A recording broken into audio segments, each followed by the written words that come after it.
They have done everything they were told. They have prayed to Saint Jude, patron of lost causes. The priest has been sprinkling holy water that sizzled on the boy's skin and reciting prayers in a Latin they do not understand. The fever did not break. And so, when the priest was gone and God had seemingly turned his back, they sent for you. You are their last resort and their secret shame. You kneel, ignoring the grime on the floor, and place your cool hand on the boy's forehead. He is burning from the inside out.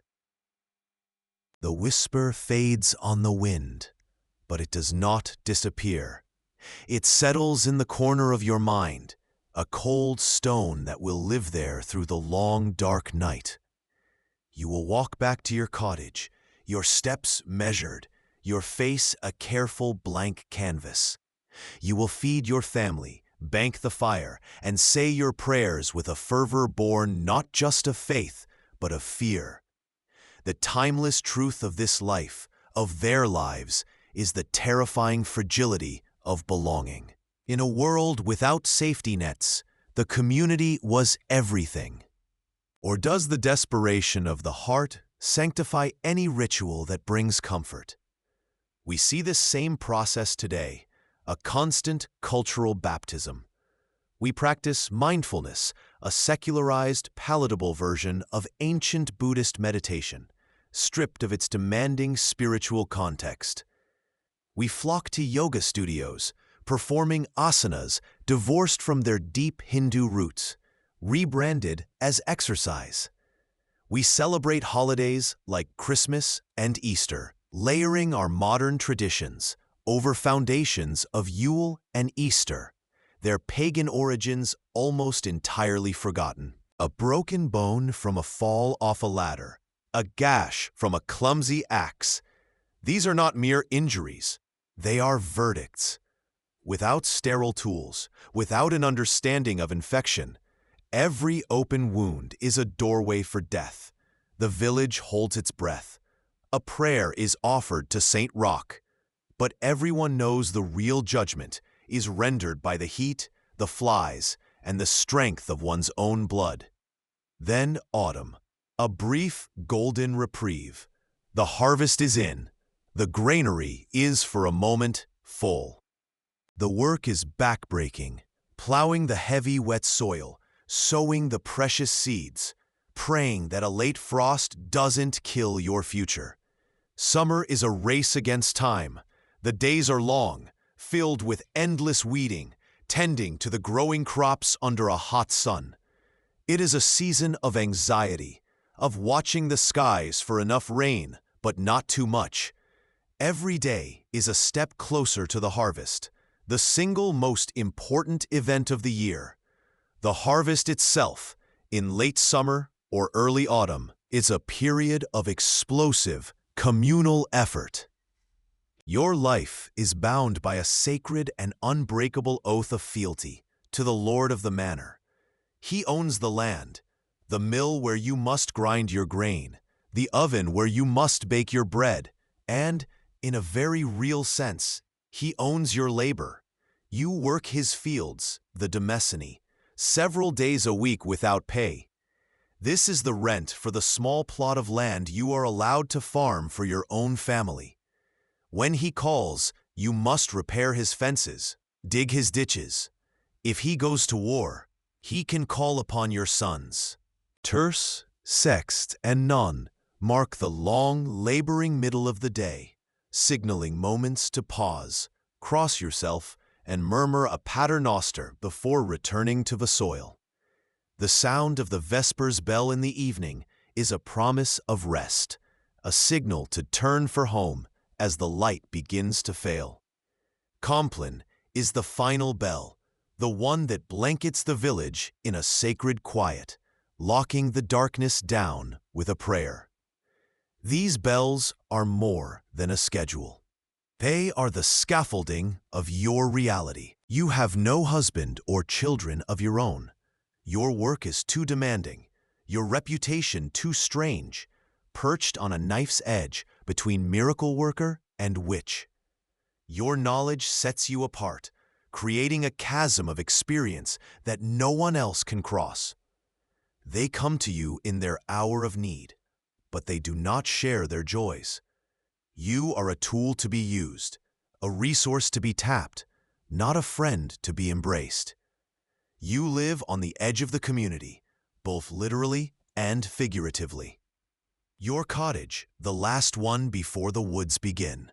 It is not the look of a man hollowed by grief. It is the look of a man building a case. The whispers followed you out of that cottage of death and have coiled around your ankles ever since. They are not the whispers of awe that once trailed you, the ones that spoke of your tinctures for fever, or the poultice that drew poison from a woodsman's leg. Those were tales of small miracles. These new whispers are different. They speak of malice, of a touch that curdles milk, and a prayer that sounds more like a curse. This small, fragile flock of souls he shepherds needs you. But he cannot, will not, endorse you. To bless your work would be to bless a rival power. Your knowledge is not of God, but of the earth. It is the wisdom of grandmothers, of midwives, of women who listen to the whispers of the moon and the turning of the seasons. It is the old faith, the one that existed in the soil long before his church clawed its way toward a heaven it could not see. To him, you are a necessary heresy. We have a language of breathtaking precision to describe our ailments. And yet, have you ever tried to explain a pain to a doctor? That sharp, pulling sensation behind your eye, or that dull, heavy ache that settles deep in your bones? In that moment, grasping for words, we are medieval. We are reduced to metaphor and sensory description, struggling to translate the subjective rebellion of our own bodies into a language someone else can understand. Ask yourself, when the body screams in a language without words, how do you write its story? To know too much is to be suspect. Ask yourself, in a world lit only by fire and faith, would you share the candle of your knowledge, knowing it might be mistaken for a hell flame? The air inside the hut is thick enough to drink. It smells of peat smoke, stale sweat, and the sour metallic tang of fear. In the corner, on a straw pallet, a boy thrashes, his skin a parchment of fever. His mother, her face a mask of sleepless dread, wrings her hands. His father stares into the fire, his shoulders slumped in defeat. The fear of being targeted, of having your words twisted and your intentions poisoned, of being cast out from the digital village, is a modern echo of the same cold dread that grips you now, alone at the edge of the woods, with a basket of herbs and the weight of a single terrible word. Section 17. Wind down, reflective close. The sun dips below the tree line, painting the sky in the colors of a fresh bruise. You gather your herbs, the weight in your basket now feeling heavier, more perilous. You know the turning of the seasons, marked by the ancient festivals of the sun, are the true rhythm of your life. Now, those festivals have new names: Candlemas, Easter, Michaelmas, but the timing is the same. The great wheel still turns, even if the church insists it was the one to build it. You are a bridge between these two worlds. You are preserving a wisdom that the priest, in his righteous certainty, would gladly see erased forever. Ask yourself, is a prayer less holy if it's whispered over a pagan charm? The hay must be cut, the fields weeded, the harvest brought in. This is the season of sweat, of aching backs, and of sudden, casual violence. Not from a blade in anger, but from a slip of the scythe. You see a boy, no older than 12, stumble in the field. He doesn't scream, but a red flower blooms on his leg. The women run with cobwebs and yarrow to staunch the bleeding, a frantic, ancient magic against the invisible demons of rot that will follow. Section 11. The Turning of the Season. Your life is not marked by the calendar on the wall, but by the turning of the great wheel of the year. The seasons are not just changes in weather. They are distinct acts in the drama of survival, each with its own labors, its own rituals, and its own fears.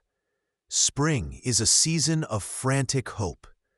After the long, hungry, starving time of late winter, the first green shoots in the field are a promise of life. Have we traded a sense of fearful wonder for a sterile but safe certainty? Section 9. The Bonds of Fealty. The concept of freedom, as you might understand it, the right to choose your path, to move where you please, to own your destiny, is an idea so alien it might as well be heresy. You were not born free. You were born onto a specific patch of land, and you belong to it as surely as the trees and the stones. You are a serf. It belongs to God, and its passage is announced not by a ticking hand, but by the tolling of the church bell. It is the heartbeat of your world, a constant, resonant presence that orders every moment of your day. You wake before dawn to the bell for lauds, a call to first prayers, your body rising with the same reluctant obedience as the sun. The bell for prime rings as you lead the animals to pasture. You are privy to the village's most intimate secrets. The adulterous child born with his father's rival's eyes, the hidden sickness that festers under a tunic, the desperate, whispered fear of a bad omen. They tell you things they would never tell the priest, because your judgment is of this world, not the next. And yet, you are not one of them. At the harvest feast, you sit alone at the far end of the trestle table. No one offers you a slice from their loaf. No one shares their cup. Chapter 9. When the hands are not enough. The rhythm of the village is the blacksmith's hammer, an iron heartbeat. But for you, each strike is a judgment. It has been 6 months since the harvest moon, 6 months since you walked from his cottage, your hands scrubbed raw, but still feeling stained. You see him now, by the forge. He doesn't look up. He doesn't have to. You feel his silence like a brand on your skin. That is his power now.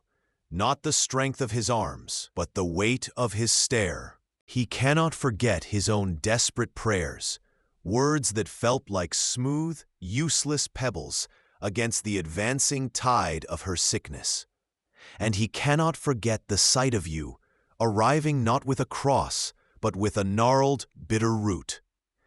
He remembers your hands, stained with the juice of tormentil, forcing the dark, earthy concoction past her lips while he stood by, clutching his rosary, a useless talisman. His faith promised an afterlife. Your knowledge delivered another morning. This is the truth that hangs between you in the cold air. He needs you, perhaps with a poultice of crushed willow bark and damp cloths, perhaps with a broth of barley and herbs known for their cooling properties. It is a beautifully simple, logical system, an attempt to impose order on the terrifying chaos of decay. It is also, in this case, completely and tragically wrong, but it is the only framework you have. You are a detective working with a flawed manual, trying to solve the ultimate crime of the body turning against itself. We diagnose with MRI scans, blood tests, and genetic markers. They come to the forest for its power, but they see only symbols. They miss the truth that is growing right at their feet. The bark of this very oak, boiled down, would soothe the rash that's tormenting the baker's wife. But they put their faith in the red cloth, a prayer offered to a sleeping giant. It is a world drowning in belief, and you are one of the few who knows how to swim. Your knowledge is a currency, but it is also a weight. To know more than your neighbors is to be useful. A single sentence plucked from a decade-old conversation, a photograph stripped of its context, a rumor that catches fire on the algorithm's breeze. These are the new whispers. The court of public opinion convenes in an instant, its judgment swift and often more brutal than any medieval tribunal. Reputations, careers, and lives can be shattered in hours. The mob's verdict delivered without trial or appeal. The ancient spirits of the well and the grove did not vanish. They were simply rebaptized. The fierce Celtic goddess Brigid, keeper of the eternal flame, protector of poets and blacksmiths, gently becomes Saint Brigid, her feast day conveniently falling on the old pagan festival of Imbolc. The old gods are given new names, their stories sanded down and reshaped to fit a Christian mold, and are now venerated as saints. You understand this in your bones. You know the well outside the village is holy, not just because the priest blessed it, but because it has always been holy. Your knowledge is not in a book, it is a litany of warnings and uses, passed from your mother who learned it from hers, a legacy of survival whispered against the wind. Was it medicine? Or was it a ritual to convince the world to turn green again? In the end, there is no difference. If you believe it works, it works. Summer comes like a fever. The sun is a tyrant, relentless and white-hot. The days are long, a gift and a curse. From the first hint of light to the last, it is work. The pressure to conform is absolute, not just in action, but in spirit. Was it possible to live an entire life, from baptism to last rites, as a hollow believer? Performing the rites, speaking the prayers, all while nursing a secret, silent disbelief. It poses a timeless question about the nature of belief itself. Is faith what you hold in your heart, or is it the role you play to survive in the world? To be benighted there, to be caught in the forest after the sun goes down, is a primal terror. The familiar trees twist into menacing shapes. Every snap of a twig is a footstep. Every hoot of an owl is a portent. The world of logic and Christian order dissolves, replaced by an older, darker set of rules. This is how superstition functions as a survival guide. It is a set of instructions for navigating a world perceived to be alive with unseen forces. Ask yourself, in our well-lit, mapped, and demystified world, have we lost something? To know your place from the moment you could stand, to understand your value not through affection, but through tangible contribution. It raises a stark question. Which is a heavier burden, a childhood of endless labor or a modern one of endless choice? Section 4. The Sound of the Bells. You do not own a clock. The idea of measuring your own personal time is a form of vanity you cannot comprehend. Time does not belong to you.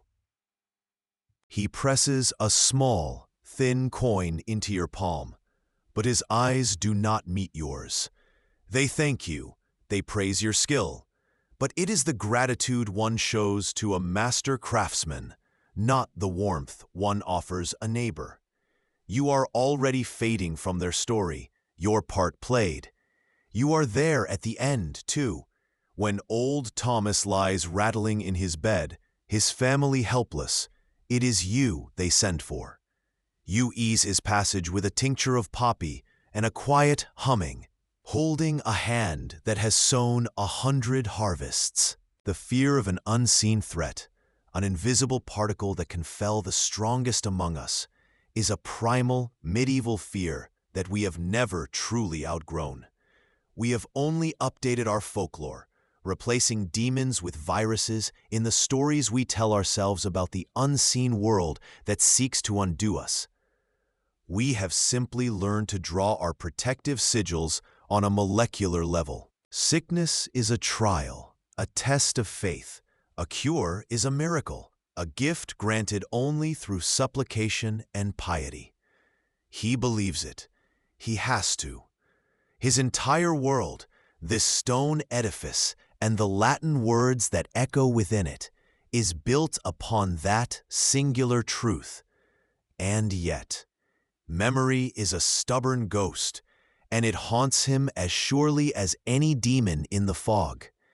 He cannot forget the scent of death that had begun to cling to his own mother a year ago, when the flux seized her bowels and threatened to turn her inside out. It is a landscape of 4 humors: blood, phlegm, yellow bile, and black bile. These are the 4 winds, the 4 seasons that govern the internal world of a human being. In health, they exist in a delicate, God-given balance. In sickness, one has raged out of control. You see this child's burning fever, his parched skin, his dark urine, and the answer seems as clear as Scripture.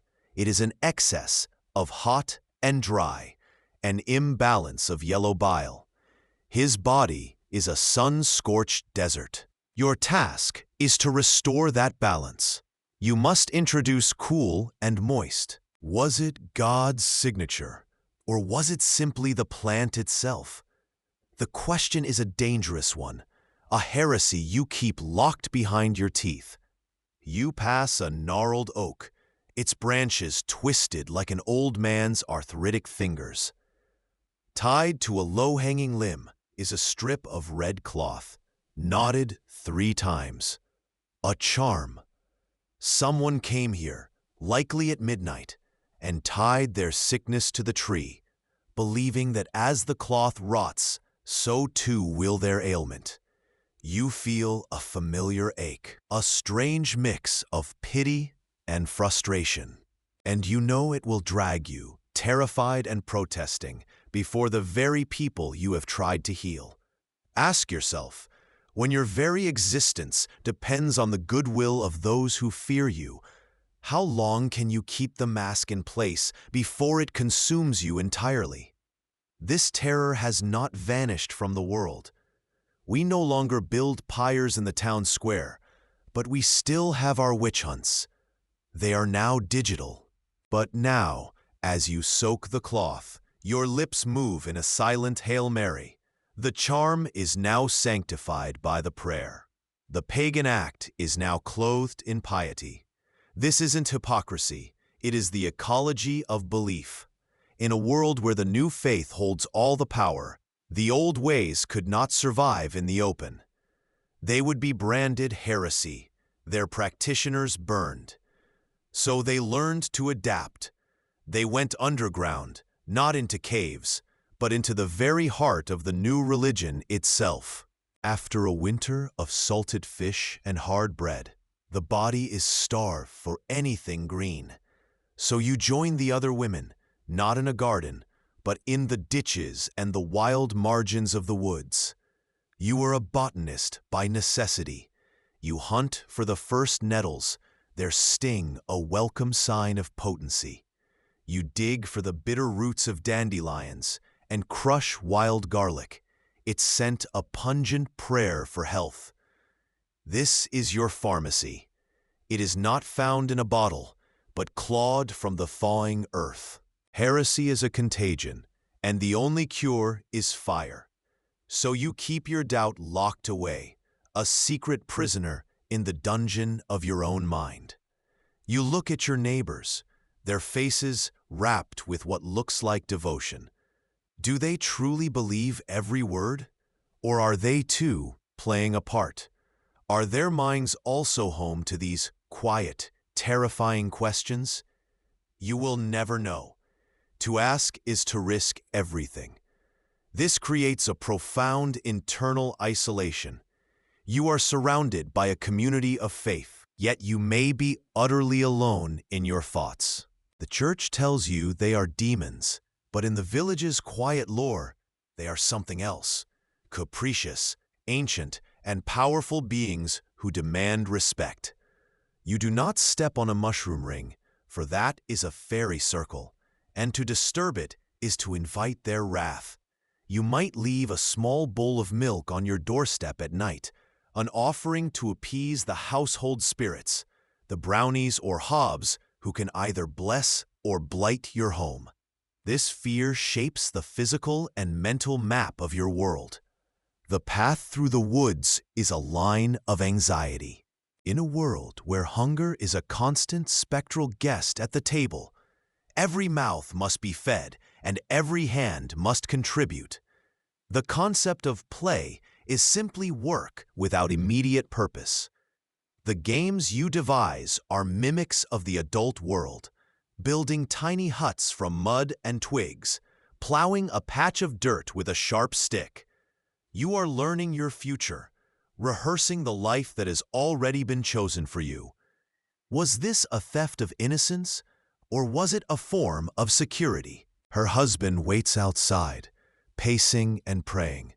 But here, in this sacred, terrifying space, there is only you. You murmur soft words, promises of saints and herbs, your hands firm and knowing as you work. This is the heart of the village's life cycle, the raw, messy beginning, and you are its gatekeeper. The child comes with the dawn, a slick and wailing miracle. You cut the cord, clean the infant, and wrap him in linen. Your movement's a practiced ritual, older than the church itself. The father, called inside, weeps with relief.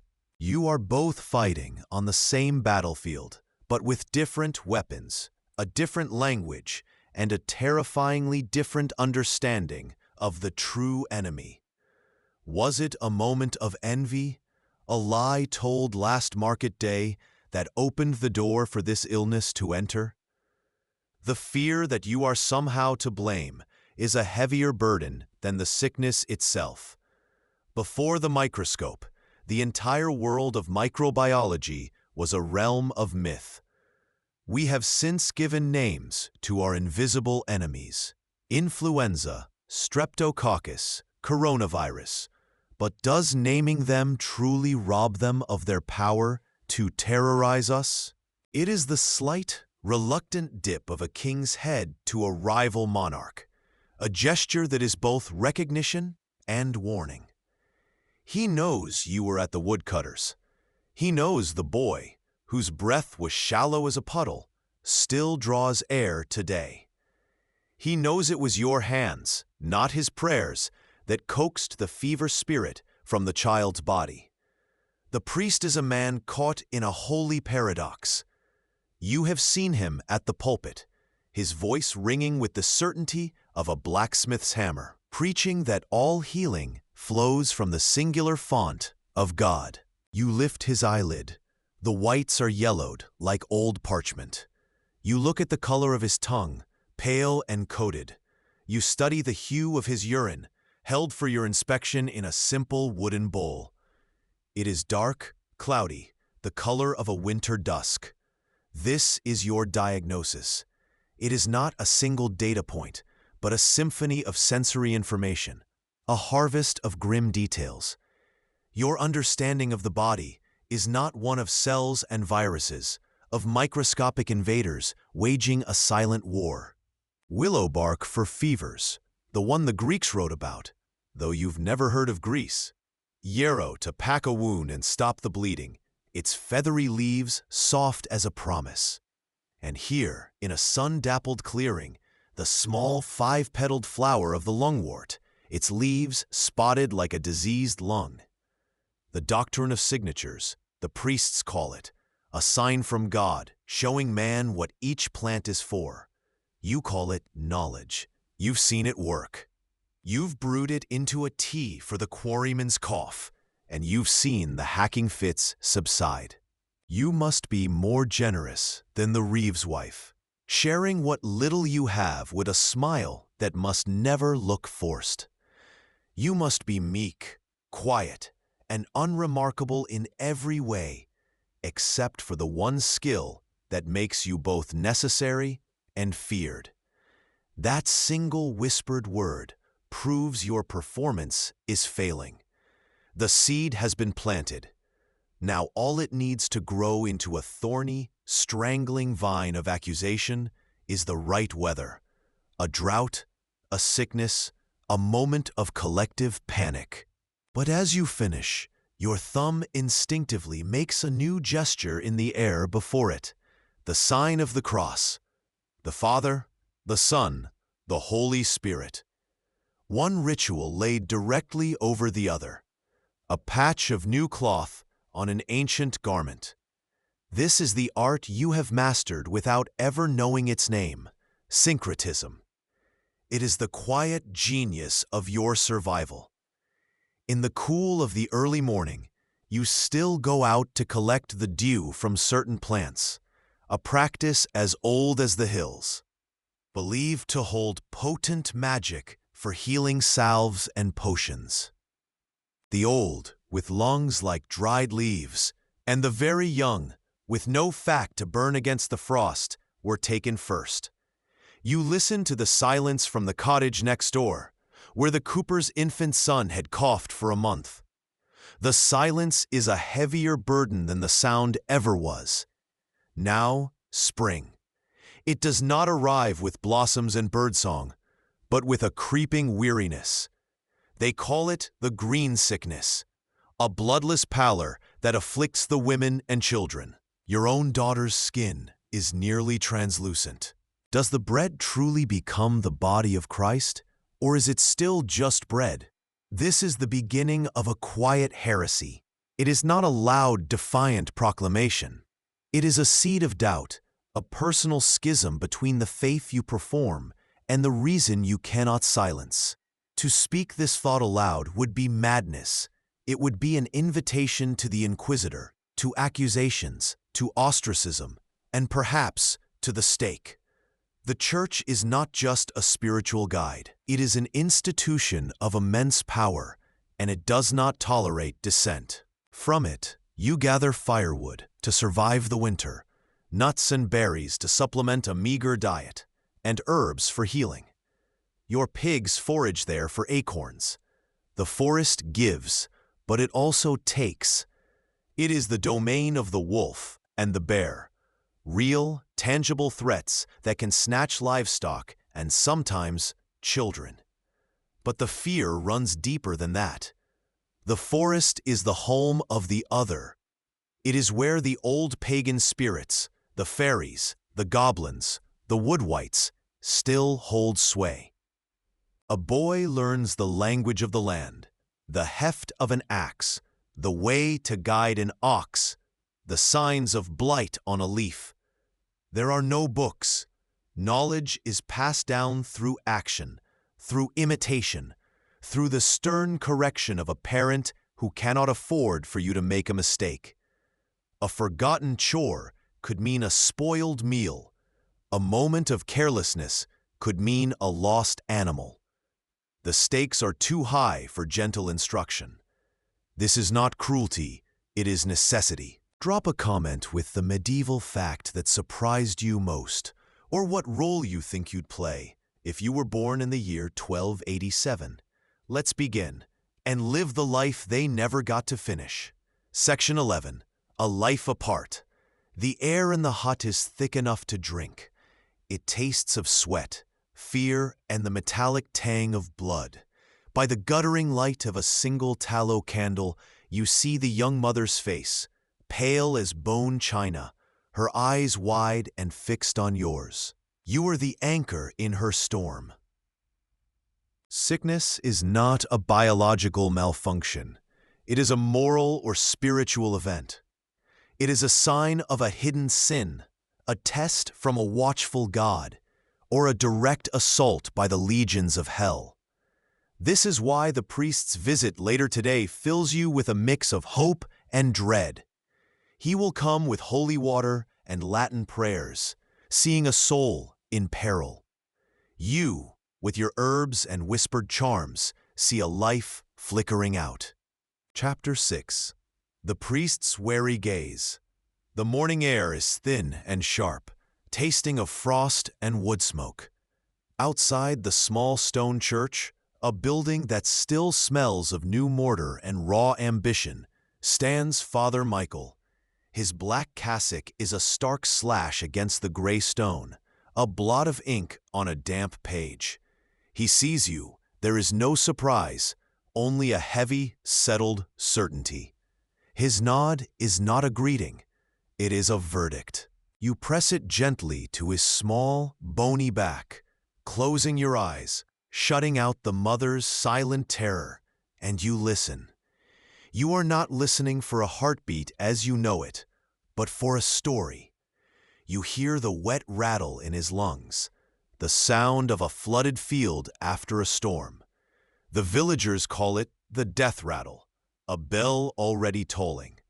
You feel the heat radiating from his skin, a dry, consuming fire that seems to bake the very air around him. It is a fever that burns without light. Drop a comment with the medieval fact that surprised you most, or what role you think you'd play if you were born in the year 1287. Let's begin and live the life they never got to finish. The forest floor is a damp tapestry of decay and life, and you know its every thread. Your bare feet are cold, but they read the ground better than any leather-soled boot, telling you where the earth is soft, where the roots of the old you run thick and strong. Your basket, woven from river reeds, is already heavy. But it also builds the case against you, a silent ledger of unnatural influence. A good harvest is God's blessing, but a bad harvest, a stillborn calf, a sudden summer hailstorm, any misfortune, large or small, needs a cause. It needs a face, and the face they will remember is yours, the woman who walks the woods alone, who knows the secret names of things that grow in the dark. This is the tightrope you walk. Every day is a performance of normalcy. You must be more pious than the priest's own mother, your head bowed lower during Mass. Oh, Chapter 2. The Old Ways in New Clothes. You stand at the threshold of your small home. In your hand is a sprig of rowan, its leaves delicate, its wood a pale, smooth white. You wedge it firmly into the thatch above the doorframe, an old gesture to ward off evil spirits, to turn back the unseen malice that rides on the night wind.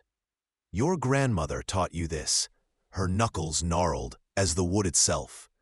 It is a piece of ancient magic, a silent prayer to the forest. Your life is not measured in hours or days, but in the agonizingly slow arc of the sun and the promises and threats of the season it brings. You are a creature of the sun. Its rising is a command, its setting a curfew.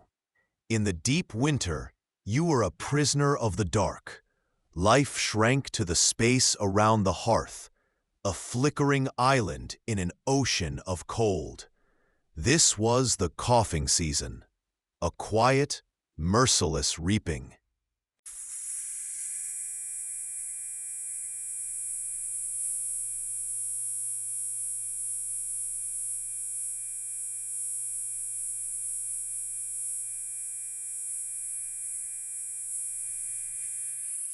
A thought takes root, a small, dangerous question. Was it truly faith that drove them, Or was it a desperate attempt to impose a human order on a divinely chaotic world?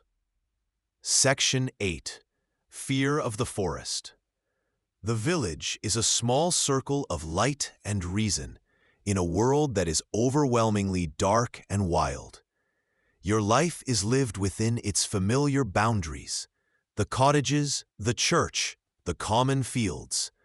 But just beyond the last fence lies the forest, and the forest is a different kingdom entirely. It is not empty space. It is a place of profound ambiguity, both a resource and a terror. By the age of 7, your hands are already beginning to harden. You are a miniature adult, your labor as essential to the family's survival as your father's plow or your mother's spindle. A girl learns the rhythm of the hearth, how to grind grain with a heavy stone until her arms ache, how to coax a fire from damp kindling, how to spin wool into thread, a task that will occupy nearly every waking moment of her future life. We will learn not just what they did, but why. Why a horseshoe over the door was as vital as a lock. Why the forest was a place of both sustenance and terror. Why a stranger's glance could be mistaken for a curse. This is history you can feel, a journey into the heart of what it meant to be truly, vulnerably human. If you love immersive, real storytelling about survival, belief, and forgotten lives, hit like and subscribe. It helps more than you know. You burn a bundle of rosemary. Its sharp, clean scent a desperate attempt to drive the bad air from the room.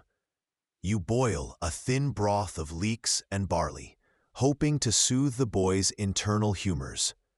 And when your husband is out, you slip a small, smooth river stone, etched with a protective sigil your grandmother taught you, under the boy's pillow. A charm, just in case. To you, the body is not a machine of flesh and blood. It is a sacred, mysterious vessel, a battlefield for spiritual forces you can only guess at.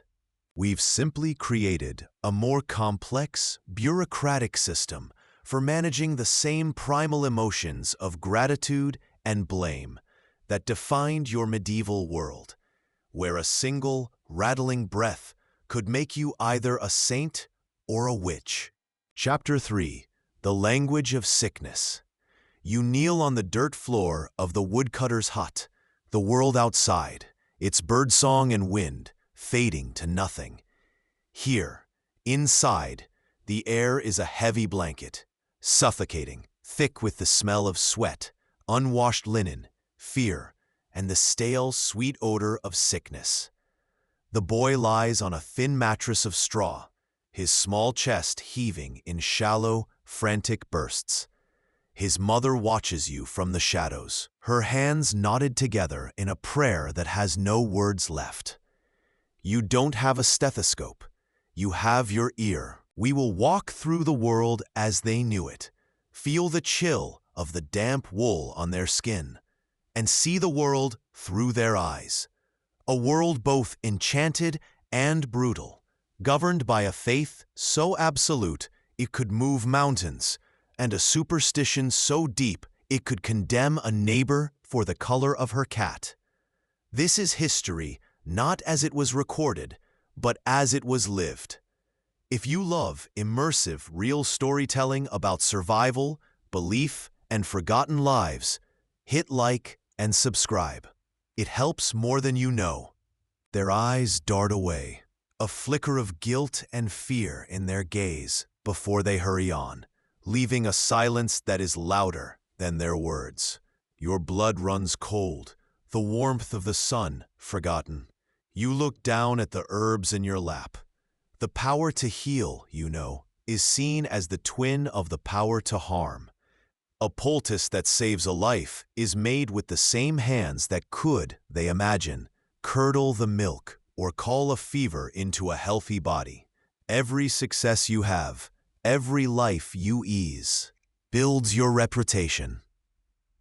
The church offers a map to the next world, But the cunning woman offers a map of this one. Her knowledge is a threat, not because it is evil, but because it is an alternative. It's a different kind of power, rooted in the dirt, not in the divine. Ask yourself, when your child's breath is a shallow rattle in the dark, do you listen to the priest who promises heaven, or the old woman who offers one more sunrise on earth? The truth for you is that you cannot afford to choose. You must listen to both. There is no clock on the wall. There is no wall, not in the way you would think of it. Just Waddle and Daub, breathing the damp morning air. Your clock is the sliver of gray light seeping through a crack, and the insistent, gnawing emptiness in your gut. Your calendar is the mud. For weeks it has been a frozen, iron-hard enemy. Now it is beginning to soften, to smell of worms and decay, and, if you dare to hope, of life. This is the turn, the beginning of the great, grinding cycle that owns you, body and soul. We curate our own images, presenting carefully constructed versions of ourselves to the world. We have more control over our projected identity than ever before. And yet, are we any more certain of who we are? We still rely on the reflections we see in others' eyes, in the form of likes, shares, and comments, to validate our existence. We have simply replaced the village with a global, digital one. But the fundamental human need for external validation remains as powerful and as fragile as ever. It turns overwhelming chaos into a series of manageable problems, each with a specific celestial helper. The world feels less random, less cruel when you know who to call upon. A toothache is not just a random agony. It is an opportunity to engage the aid of Saint Apollonia. This network of saints provides comfort, a sense of agency, and a structure for hope. But it is also a source of anxiety. What if your offering isn't good enough? What if you prayed to the wrong saint? It is a faith built as much on fear as on devotion. And the discarded knucklebones of a sheep. We are here for the lives that were never recorded, the whispers lost to the wind.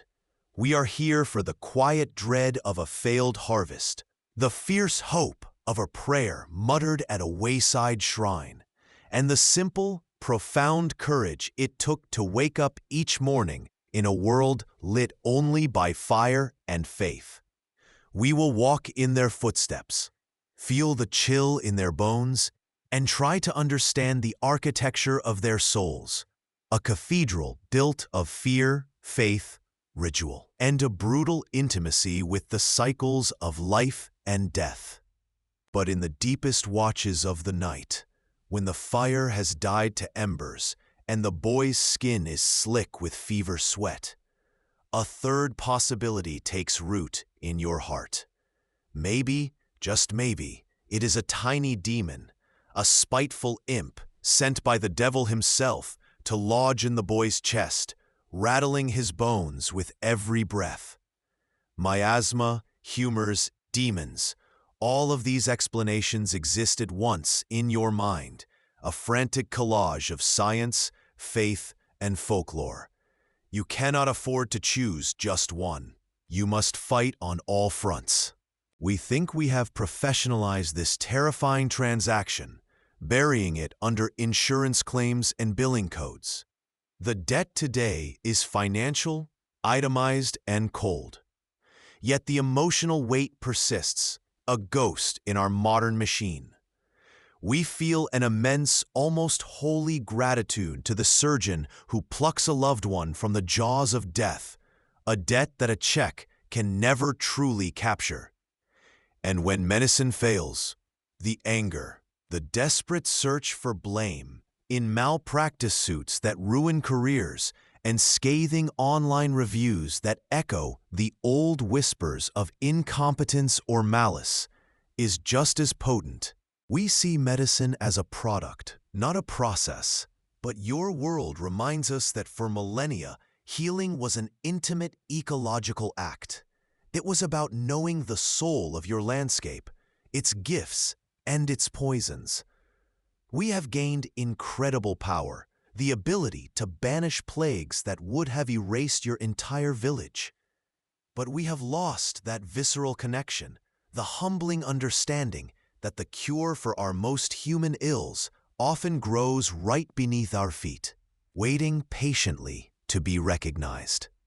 Their histories are carved in stone and bound in leather. This is a story from the margins, from the dirt floor and the smoky hearth. It's a story of survival, written in the language of hunger, fear, and the quiet, stubborn refusal to die. It carries a single, sharp fragment of their conversation to your ears. Witch. The word isn't spat with venom. It isn't an accusation shouted in the market square. It is worse. It is spoken with a kind of idle, speculative fear, the way one might discuss a coming storm or a blight on the crops. It is a seed, and you feel it land in the fertile soil of their ignorance, ready to sprout. They see you, and their chatter dies instantly. You bow your head and feel the cold splash of holy water, a desperate down payment on your son's eternal soul. You are pious, you are faithful. But when night falls, you slip out, a shadow moving between cottages to the door that smells of earth. You trade a bit of hoarded salt for a small bundle of herbs wrapped in cloth. She gives you instructions in a low voice, her words simple, practical, ancient. This is the central conflict of your life, not good versus evil, but the official story versus the one that is lived. They are the deep, unseen roots of our modern world. They had no legacy carved in stone, but every seed they planted, every prayer they whispered in terror, built the world we now take for granted. It is a fragile, public thing, a garment woven by the community, and they can unravel it at any time. This makes your life a constant performance. You must inhabit the role they have given you. As the healer, you must appear calm, confident, and knowledgeable, even when you are racked with doubt, even when you know the cure is more hope than substance. Your identity is a reflection of their needs, their fears, and their superstitions. In our age of social media, we are surrounded by infinite mirrors. Each saint has a jurisdiction, a specific portfolio of human suffering they attend to. This is not a passive faith. It is a transactional one. You make a vow. Sweet Saint Jude, patron of lost causes, help my ailing cow recover, and I will make a pilgrimage to your shrine. I will offer a wax model of a cow in your honor. It is a contract between the human and the divine. This belief system brings the vast, terrifying power of the cosmos down to a human scale. Your existence is immediately woven into a tapestry of obligation, faith, and fear. You are not yet a person, but a potential, a future laborer for the fields, a future soldier for the Lord, another soul for God's tally. The joy of your arrival is tempered by the ever-present shadow of the parish gravedigger. Ask yourself, was it the holy water that saved the children who lived, or was it simply the luck of a stronger constitution? In a world without medicine, faith was the only cure they could afford. You pull the rough wool tighter, the scent of wood smoke and damp earth clinging to it like a second skin. It is a smell you have known your entire life. It is the smell of survival. You've never seen a toothbrush. You believe demons live in fog. Your town blames goats for the plague. Welcome to the Middle Ages. This is not a story of kings and crowns, of shining armor and epic battles. Those are the tales carved in stone. the histories written by the victors. This is sleepy history. You imagine it as a malevolent vapor, a miasma, a foul breath that rises from the stagnant ditch and the rotting offal behind the butcher's hut. You picture it slithering under your door at night, a ghostly serpent seeking the warm, weak lungs of a child. Or perhaps it is what the learned physicians in faraway cities claim, an imbalance of the four humors. Is your son's blood too hot and fiery? His phlegm too cold and thick? It is a tidy, geometric explanation for a ragged, terrifying reality. But if the boy dies, that sacred debt inverts. The gratitude curdles into suspicion. The whispers will start, quiet at first, then spreading like a contagion from the well to the church door.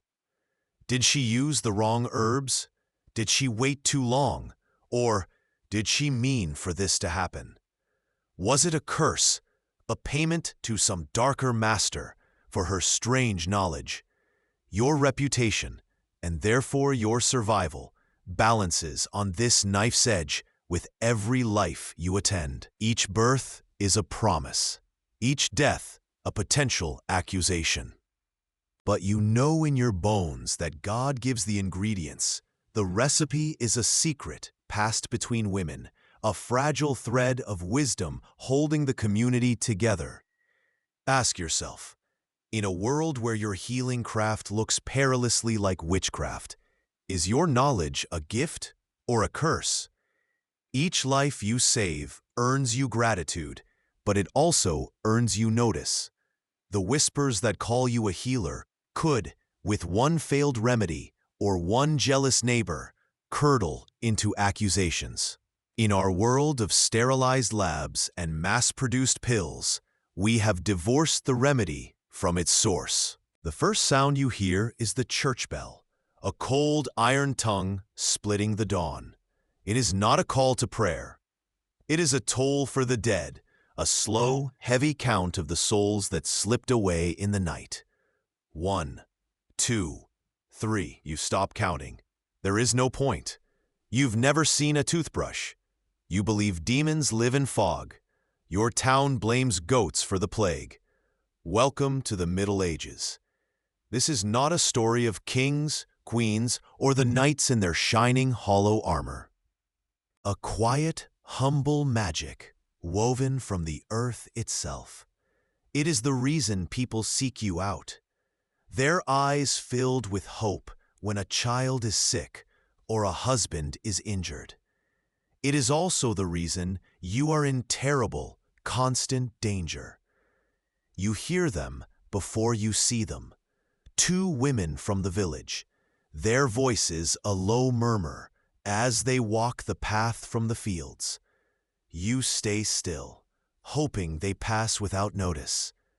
But the breeze, which a moment ago felt like a caress, turns traitor. It is to walk a path the church has forbidden. Her knowledge is branded as witchcraft, her remedies as devilry. And yet, her remedies sometimes work. You have seen it. You saw her drive the fever from the blacksmith's daughter with a brew of willow bark. You saw her poultice of comfrey knit a broken bone. So what do? You do what everyone does. You do both. The priest comes in the afternoon, his prayers echoing off the stone. The fears that kept them awake at night, fear of sickness, of starvation, of social exile, of the unknown, are still our fears, merely dressed in different clothes. And what remains of them in us? More than we know. Their superstitions linger as our good luck charms. Their fear of the wilderness echoes in our unease in true, deep darkness. The rhythm of their harvest festivals lives on in our holidays. They built the foundations of our world with their hands, their sweat, and their prayers, creating the social structures, the languages, and the traditions we inherited. Because you know the properties of herbs and can set a broken bone, You are the healer, or the wise woman. Your sense of self is built upon this role. But when a child's fever does not break despite your poultices, when a wound you dressed begins to fester, the whispers change. The same knowledge that made you wise now makes you suspect. The name shifts to the crone, or, if the harvest fails and a scapegoat is needed, the hag. Your identity is not a private possession. Your village church is not just a house of God. It is a crowded hall of these powerful advocates, their painted wooden figures staring out from shadowy niches, their relics holding a tangible charge of holiness. You do not pray for general health. If your throat is sore, you light a candle to Saint Blaise, who saved a boy choking on a fishbone. If you lose your keys, you whisper a frantic plea to Saint Anthony of Padua, the finder of lost things. If you are terrified of lightning, you pray to Saint Barbara. It is condemned to wander in limbo, a ghost on the edge of salvation. So the priest is called, and a few drops of holy water are placed upon your head. It is your first ritual, your first true welcome into the world of men and God.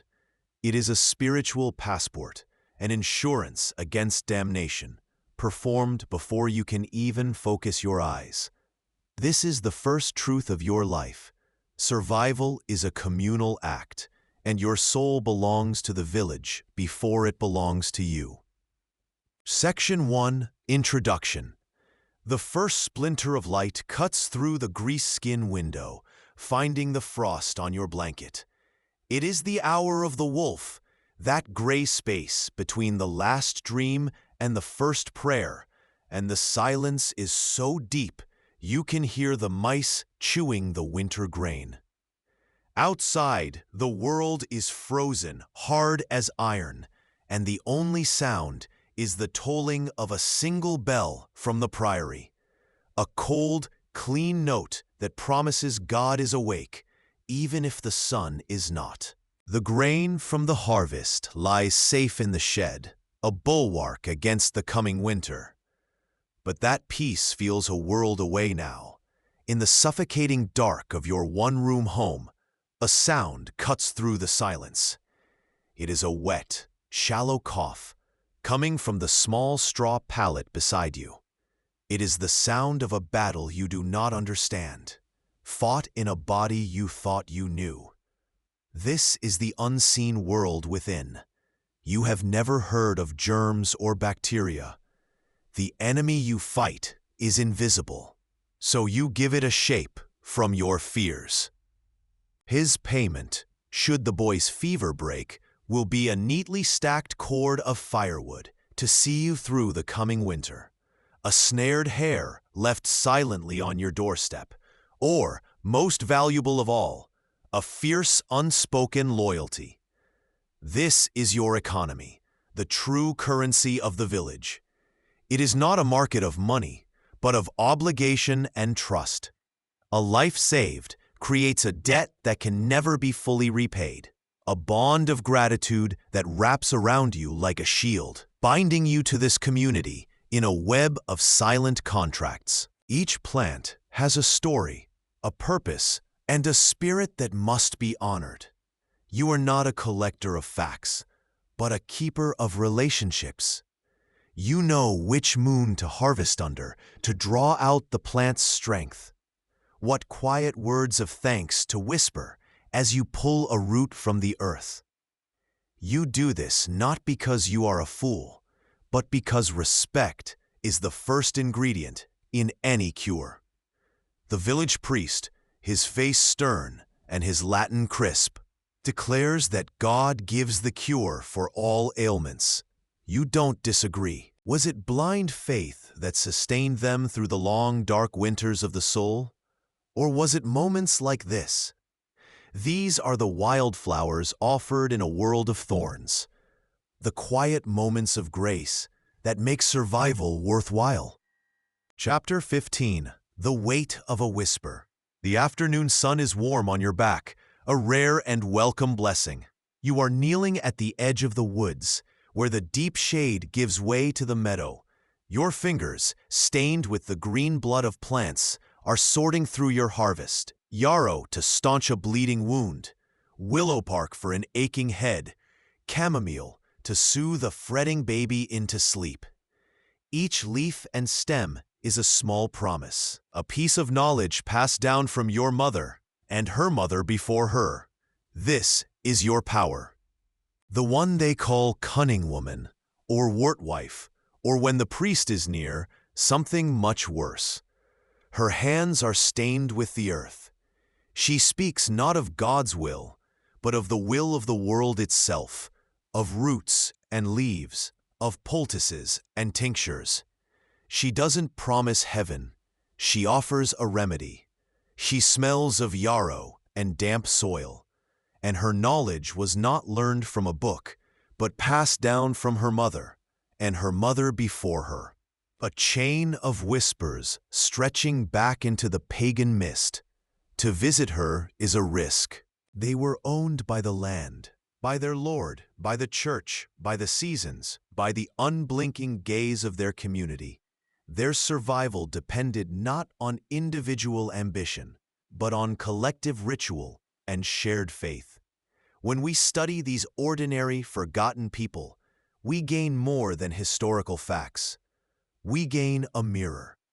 We see our own anxieties about community, our own need for belief, and our own struggles for identity reflected back at us across the centuries.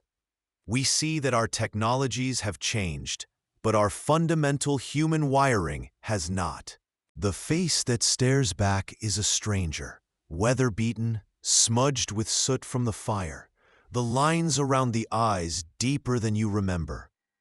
It is the face of someone older than their years. You are 30, which is to say you are entering old age. You have no mirror to tell you who you are, no silvered glass to offer a daily, consistent image of yourself. Your identity is not shaped by this fleeting, distorted reflection. It is shaped by the whispers and pronouncements of others. You are what the village needs you to be. When survival is the only law, do we become more animal than human, or does it reveal a deeper, more desperate kind of humanity? Section 7. The Saint in the Niche. Faith is not an abstract concept discussed by theologians. It is a practical, everyday tool, as real and as necessary as a hammer or a hoe. God is a distant, awe-inspiring king, too immense and too busy to be troubled with your small, earthly problems. For that, you have the saints. They are your intermediaries, your celestial patrons, the specialists of the heavenly court. 1 in 3 will not see their first winter. The air itself is a peril, carrying agues and fevers. The water is suspect. The smallest cough, the slightest rash, is a death sentence waiting to be read. Your mother, exhausted and pale, whispers a prayer to Saint Margaret, the patron of childbirth, her faith a shield against the crushing statistics of the graveyard. But faith is not enough.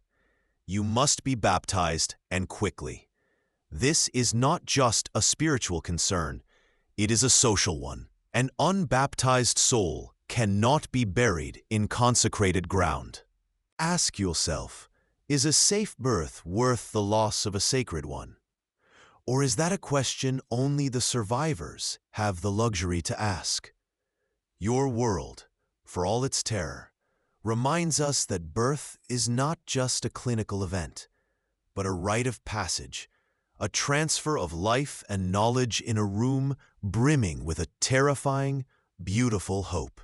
Ask yourself, when your greatest success marks you as a target, do you hide your light to survive? Or do you let it burn, knowing the moths it attracts might also be the flames that consume you? Now, you can only wait and let the herbs, the boy's own flickering strength, and God's inscrutable will fight it out in the battlefield of his body. The Father, Thomas, watches your every move from the corner, his face a mask of hope and raw terror. His hands, calloused and strong enough to fell an oak, are balled into useless fists. He will not pay you in coin. He has none. His world is not one of silver shillings, but of tangible things, of immediate needs. Used with a precision that borders on prayer, a single drop of its essence can calm a frantic, fluttering heart, pulling it back from the precipice of death. A fraction more, and it becomes a poison that grants a final, silent peace. Every remedy is a pact made with the edge of a knife. This knowledge is your inheritance, a library without pages, passed down from your mother, and her mother before her. It is a science without a name, spoken only in the hush of twilight, or by the dim light of a tallow candle. In our complex, ambitious world, we often chase grand achievements and public recognition. We measure our worth in promotions, in the size of our homes, in the number of followers who watch our lives from a distance. But your world, a world of dirt and prayer and brutal scarcity, reminds us that the most meaningful rewards are often the smallest and most personal. A child's smile, a genuine unspoken thank you, the tangible, bone-deep knowledge that you have made a positive difference in one single life. This is history felt in the bones, a journey into the quiet, desperate, and resilient heart of a world that is gone, but not entirely lost. If you love immersive, real storytelling about survival, belief, and forgotten lives, hit like and subscribe. It helps more than you know. Drop a comment with the medieval fact that surprised you most, or what role you think you'd play if you were born in the year 1287. Let's begin and live the life they never got to finish. He will speak of God's will, of a soul's journey, of the peace that awaits in the next life. His words are a comfort, a great, heavy blanket for the soul.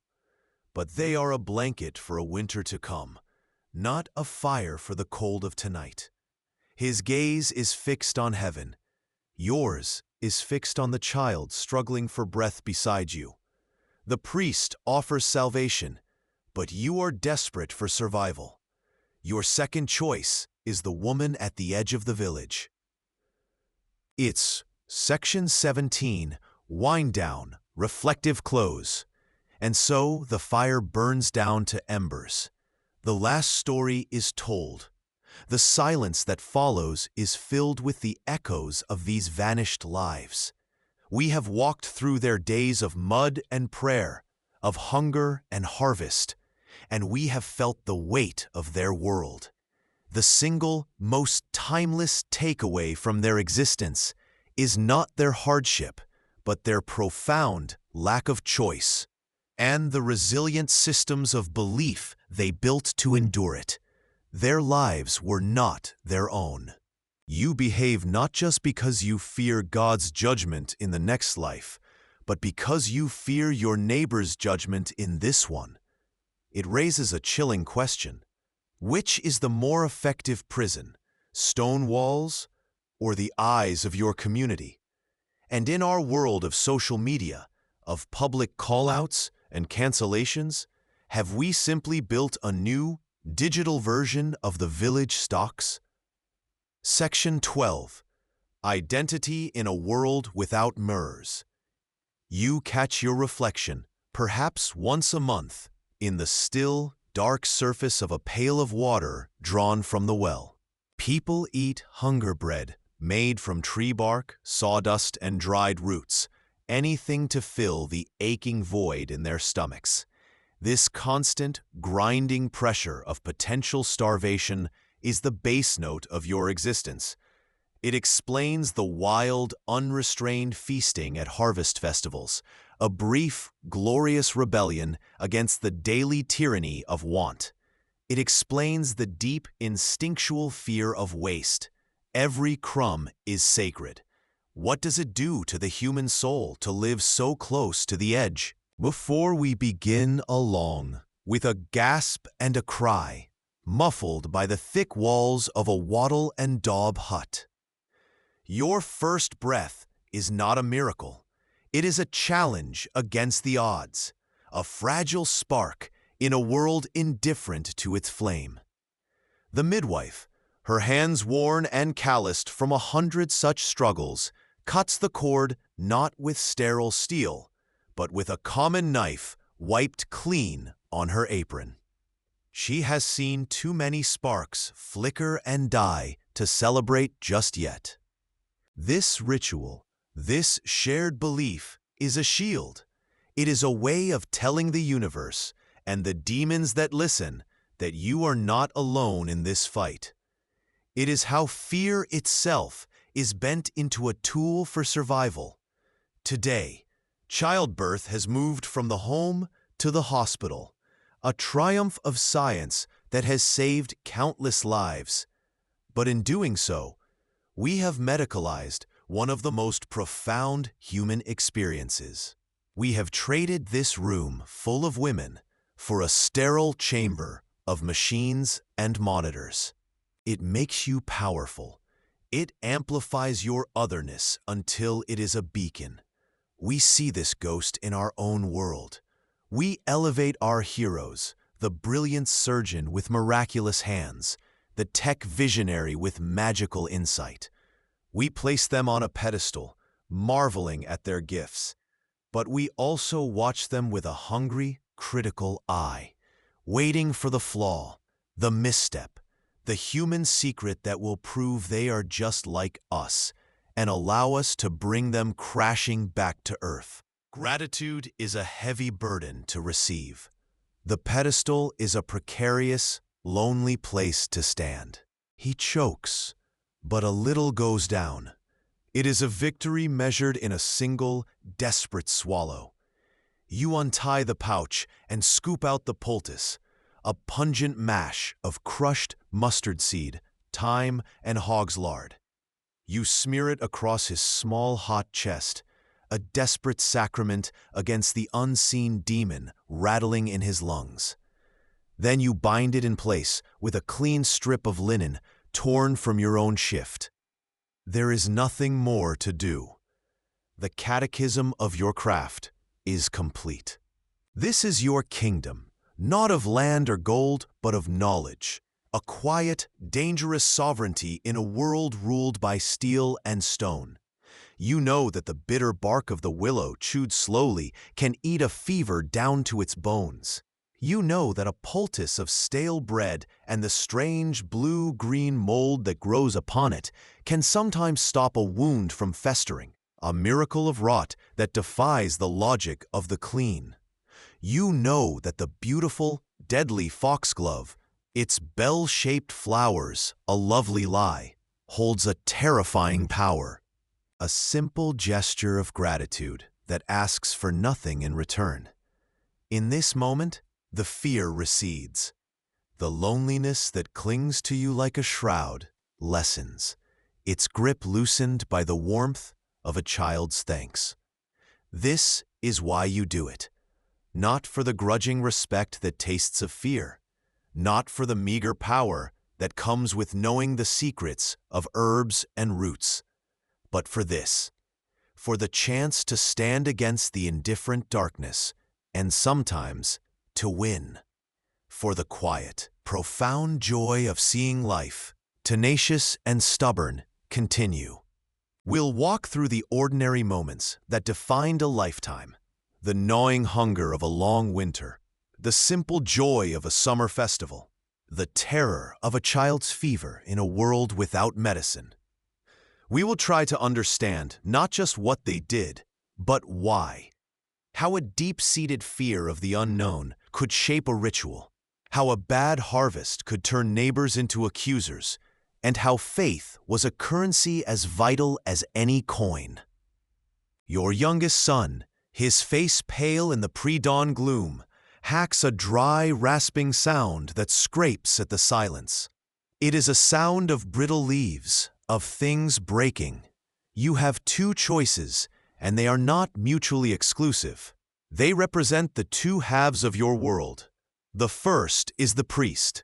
He is a man whose hands are clean, whose Latin words are heavy with the authority of God and Rome.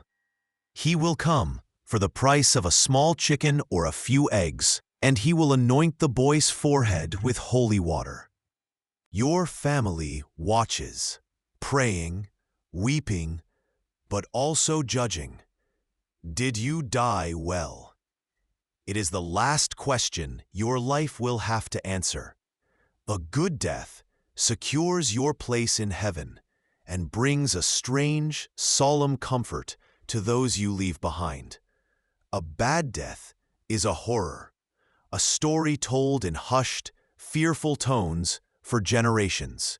What does it mean to prepare for an end that is not seen as an ending, but as a terrifying and crucial transition? They did not fear oblivion. They feared judgment, and that fear shaped every breath, right up to the very last. A baker who sells underweight loaves is dragged through the streets with the bad bread tied around his neck. Justice is a spectacle. The parish priest is the chief spiritual watchman. In confession, he hears the darkest secrets, but he also wields the power of public penance. You might be ordered to stand at the church door for a month of Sundays, dressed in a simple white sheet, a public penitent, for everyone to see your disgrace. This constant, unblinking gaze of the community is a powerful tool of social control. It forces conformity. The neighbor you shared a joke with in autumn now looks at your meager store of food with hollow eyes. Charity becomes a calculation of risk. Can you afford to share a piece of your loaf with the widow down the lane, knowing it might mean one less crumb for your own child? Theft becomes a desperate temptation. A stolen chicken is not a petty crime. It is a direct assault on another family's survival, and it is punished with brutal severity. Morality is a luxury for the well-fed. When starvation looms, the lines blur. We are here to listen to the echoes they left behind, to understand that their world, for all its strangeness, was populated by people just like us. If you love immersive, real storytelling about survival, belief, and forgotten lives, hit like and subscribe. It helps more than you know. Drop a comment with the medieval fact that surprised you most, or what role you think you'd play if you were born in the year 1287. Let's begin and live the life they never got to finish. You murmur an incantation to Saint Margaret, the patron of childbirth, while tying a hawk's feather to the laboring mother's thigh, hoping to grant the birth the swiftness of a bird of prey. Later, you may have her drink water from her husband's shoe, a symbolic act of him humbling himself to ease her passage. Is it nonsense? A desperate grasp at straws in the face of overwhelming fear? Perhaps.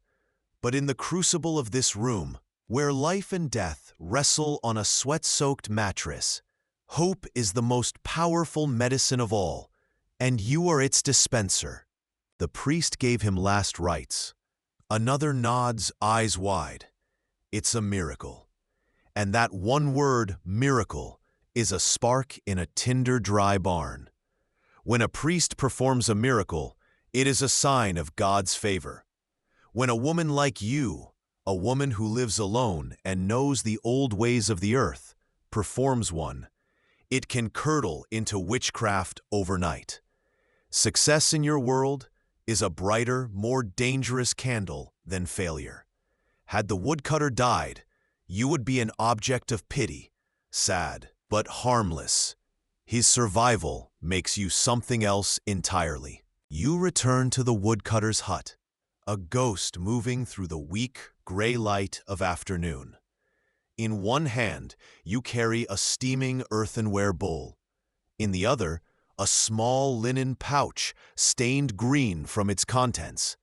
The air inside is thick with the smell of wood smoke, sweat, and the cloying sweetness of fever.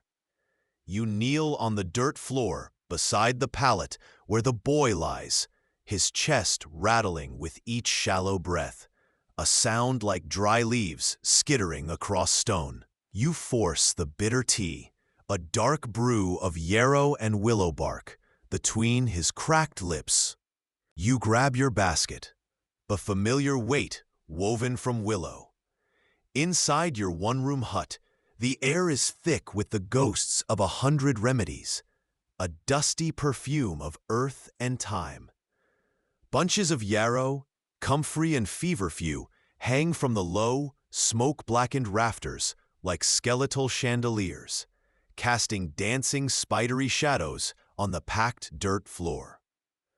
The stone mortar and pestle on your rough-hewn table are worn smooth, their surfaces stained with the green and brown juices of 1,000 crushed leaves and roots.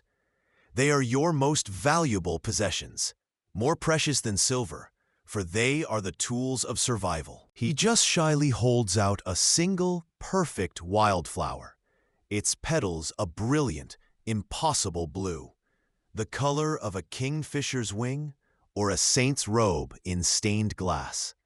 He pushes the delicate stem into your hand and, with a sudden, joyful giggle, turns and runs away. You look down at the flower. It is a small, fragile thing, already wilting from the heat of his palm. This is not payment. A bushel of grain is payment. A mended fence is a transaction. This is something else entirely. It is a connection, pure and uncomplicated. This isn't a story of kings, of great battles, or of tapestries hanging in cold stone castles. This is a story of the people who are forgotten by the chronicles, whose lives were not measured in years, but in harvests. It is the story of you, a life lived beneath the shadow of the church bell, a world where God is as real as the mud on your boots, and the devil is a constant whispering companion. Here, survival is a prayer muttered at dawn, and community is both your only shield and your most dangerous judge. Drop a comment with the medieval fact that surprised you most, or what role you think you'd play if you were born in the year 1287. Let's begin and live the life they never got to finish. Chapter 1. The Thin Veil. The veil between life and death in your world is thin, translucent as a moth's wing. Last autumn, it was the sweating sickness that carried away your neighbor's 2 sons. This spring, it is a foul cough that has settled deep in your own home. You must confess your sins one last time, receive the Eucharist as viaticum, food for your journey, and be anointed with holy oil in the last rites. This is not about curing your body. It is about saving your soul from the eternal torments of hell, a place more real and terrifying to you than the grave itself. You must accept your death with piety and courage. To rage against it, to show fear, is to risk damnation at the final hurdle. You are expected to forgive your enemies, to bequeath your meager possessions, and to commend your spirit to God. If you are caught stealing, your punishment is not a quiet fine. You are placed in the stocks in the village square. Your neighbors, people you have known your entire life, are encouraged to mock you, to throw rotten vegetables and refuse at you. The shame is the point. It is a cleansing ritual, a way for the community to purge the taint of your transgression. A woman accused of gossip or nagging might be forced to wear a scold's bridle, an iron cage, locked over her head. When it is plentiful, after a good harvest, the village breathes a collective sigh of relief. There is coarse, dark bread for everyone. A dense, heavy loaf of rye or barley, often cut with peas or beans. It is chewy, gritty, and tastes of the earth. It is the taste of survival. But when the rains don't come, or they come too much, a frost in late spring, a blight that withers the stalks, the grain bin empties with terrifying speed. This is when the true nature of the world reveals itself. Hunger changes everything. It gnaws at the edges of piety. We will walk in their footsteps, feel the biting cold of their winters, and understand the deep, primal fears that shaped their days and haunted their nights. These are stories of survival, not of conquest.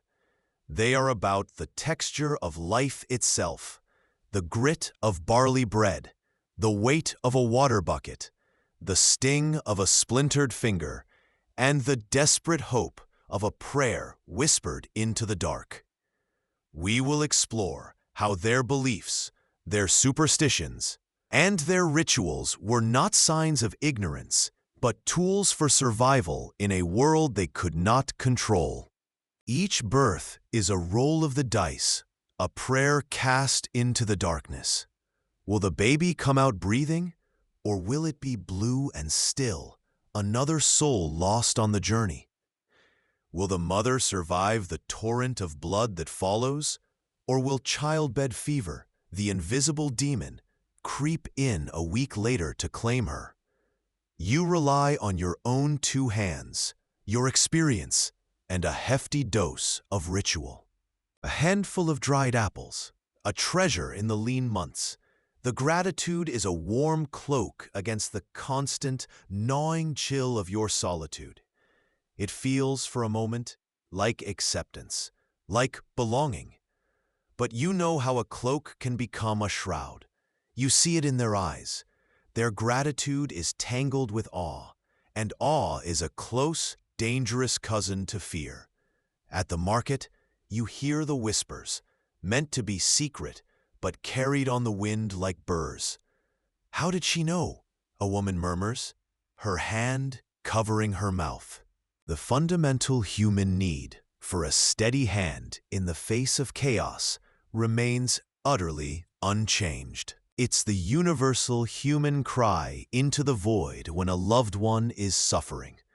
The search for anyone, anything that holds the secret to pushing back the dark. They were the hands that fought for life in a world that often seemed obsessed with death. They did not always win, but they never, ever stopped trying. Their names are gone, erased by time and suspicion. But the echo of their work, the stubborn belief in a better dawn, is the foundation on which our own world was built.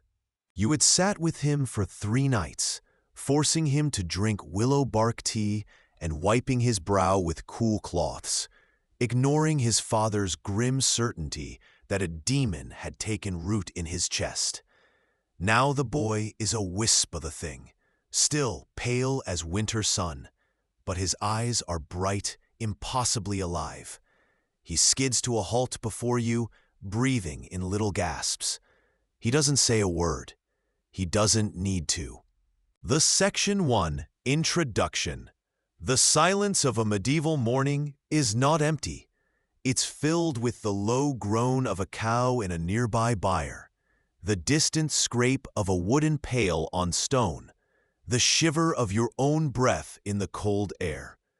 The world wakes slowly, reluctantly, as if it too is afraid of what the day might bring. You've never seen a toothbrush. You believe demons live in fog. Your town blames goats for the plague. Welcome to the Middle Ages. We will explore how their fears shaped their rituals, how hunger shaped their morality, and how, in the face of overwhelming hardship, They found meaning in the turning of the seasons, the tolling of a church bell, and the birth of a child.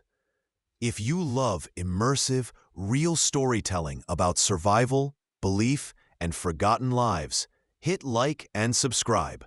It helps more than you know. We'll peel back the veneer of history to find the real human beings underneath.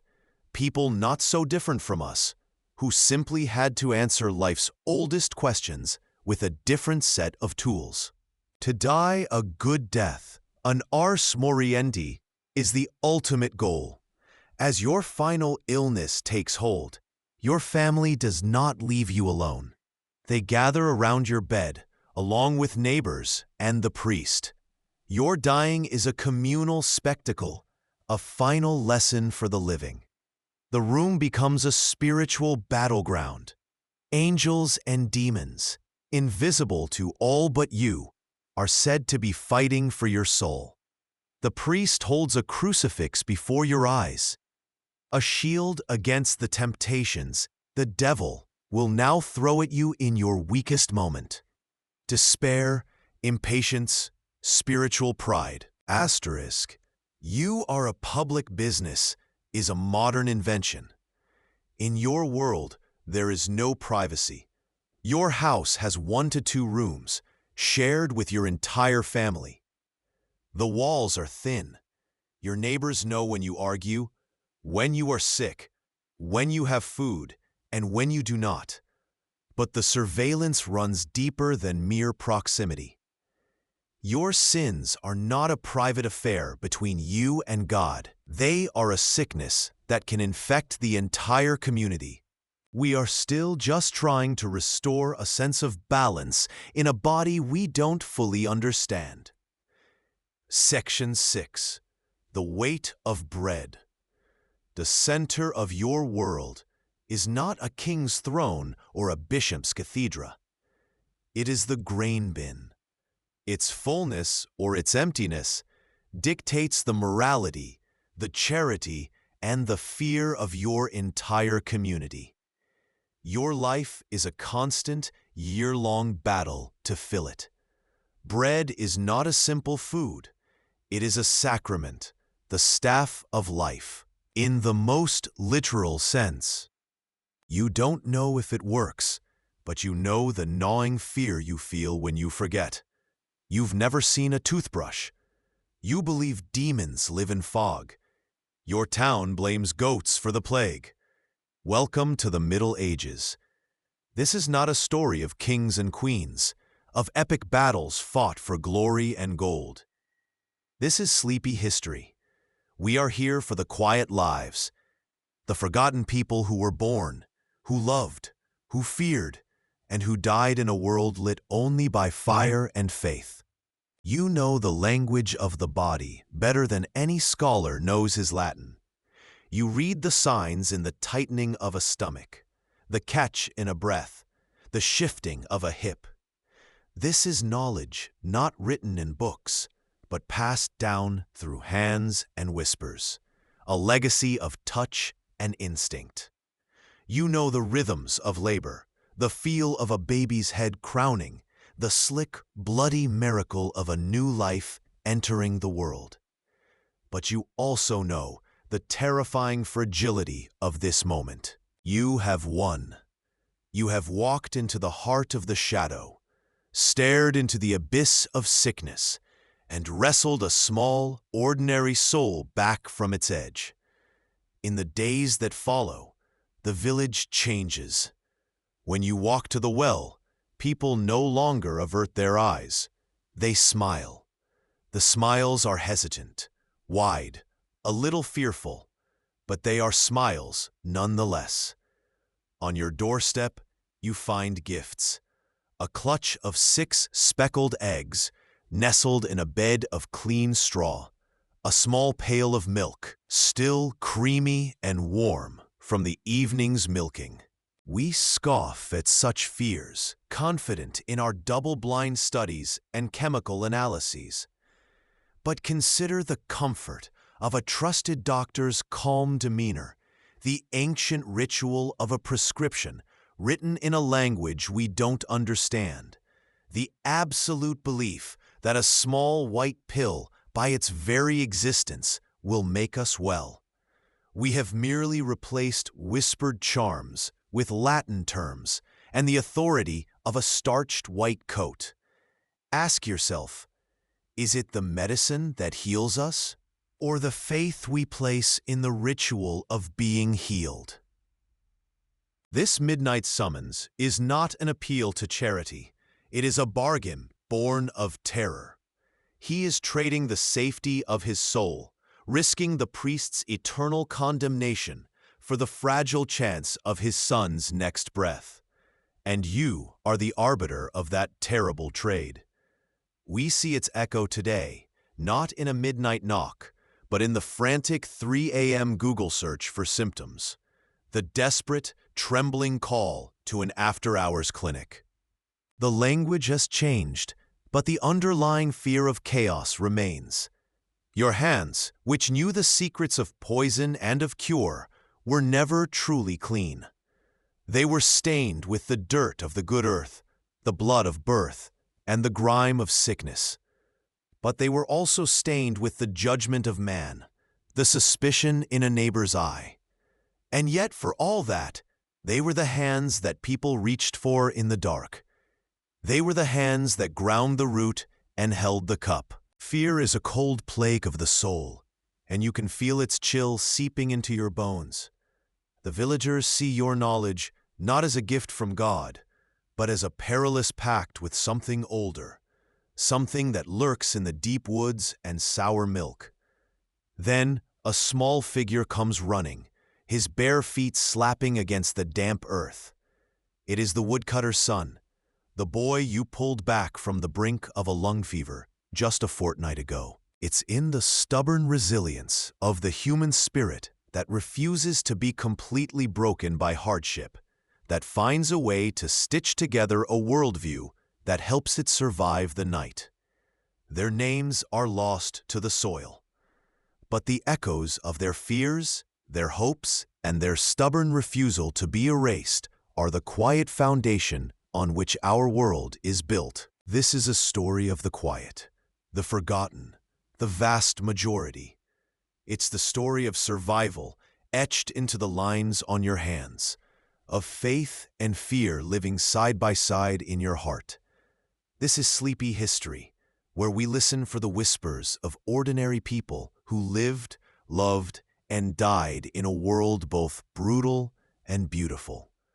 We'll walk through the mud of their villages, feel the chill of their winters, and try to understand the strange logic of their beliefs.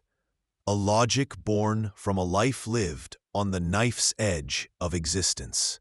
In the face of such overwhelming random death, the human mind scrambles for a reason, any reason, to make it make sense. Ask yourself, when society collapses, when the rules no longer apply, and death is at every door, what part of you survives? Is it your faith, your instinct, or just your luck? Section 16. The Good Death. In your world, death is not a sterile medical event hidden away in a hospital. It is the final, public act of your life, a ritual to be performed correctly. The wedding itself is a public affirmation of this contract, a village-wide celebration that solidifies the new alliance between families. There is joy, yes, but it's the joy of a successful harvest, of a secure future, not the effervescent joy of romance.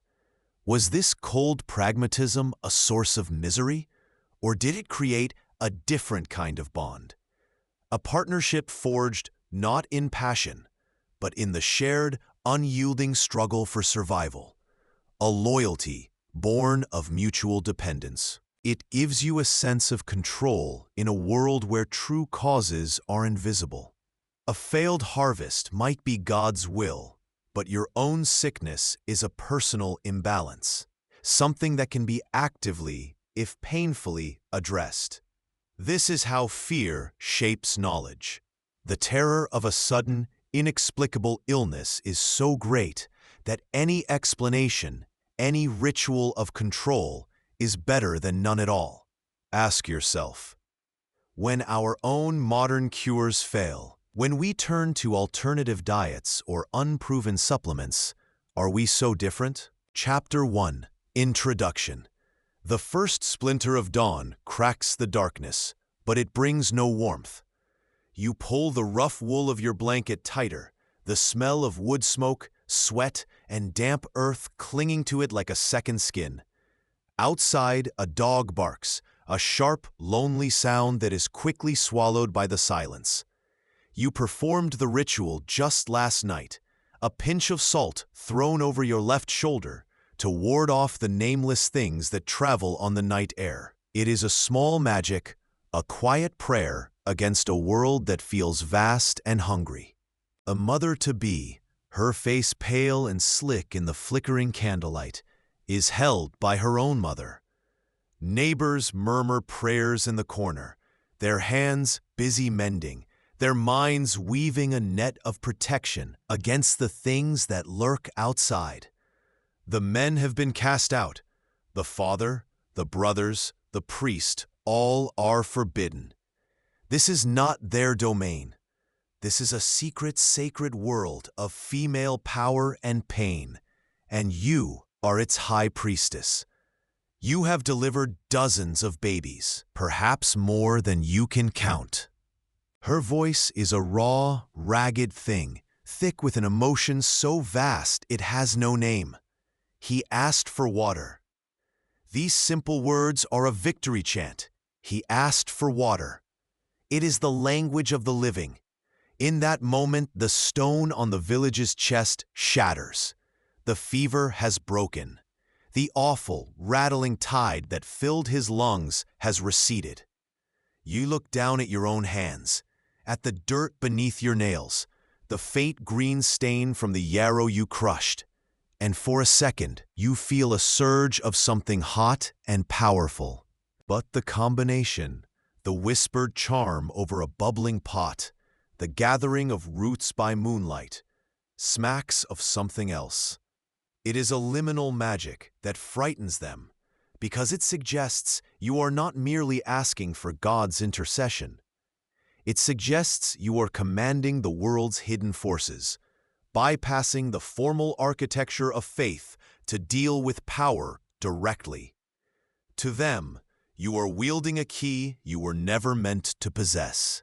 Unsupervised female power is the most terrifying thing in this world, a disruption to the great chain of being, a quiet heresy that smells of damp soil and witchcraft. Not the priest in his cold stone church offering words for the next life, not the reeve in his drafty hall demanding taxes for this one, but you, a woman with dirt under her fingernails and a knowledge that was not learned from any book. This is the fundamental, dangerous truth of your existence. You are needed, but you are not trusted. You are respected in the light of day, when a poultice of lungwort works its quiet magic, and feared in the dark when it fails. Ask yourself, is this a plea for help or a dangerous transaction? We still place our faith in their mysterious knowledge, poring over prescriptions we cannot read and diagnoses we barely understand. We are still terrified of the invisible things that can harm us, whether we call them demons or viruses. We still form communities built on trust, and we still cast out those who betray it or who simply become too strange, too powerful for our comfort. We have traded the fear of the devil's breath for the anxiety of a positive test result, the terror of a failed harvest for the dread of a market crash. The mud of the path tries to claim your shoes, a greedy, sucking sound with every step. You walk back toward the wattle and daub silhouette of your hut, the weight of that whispered word, hex, heavy on your shoulders, as real as a yoke for an ox.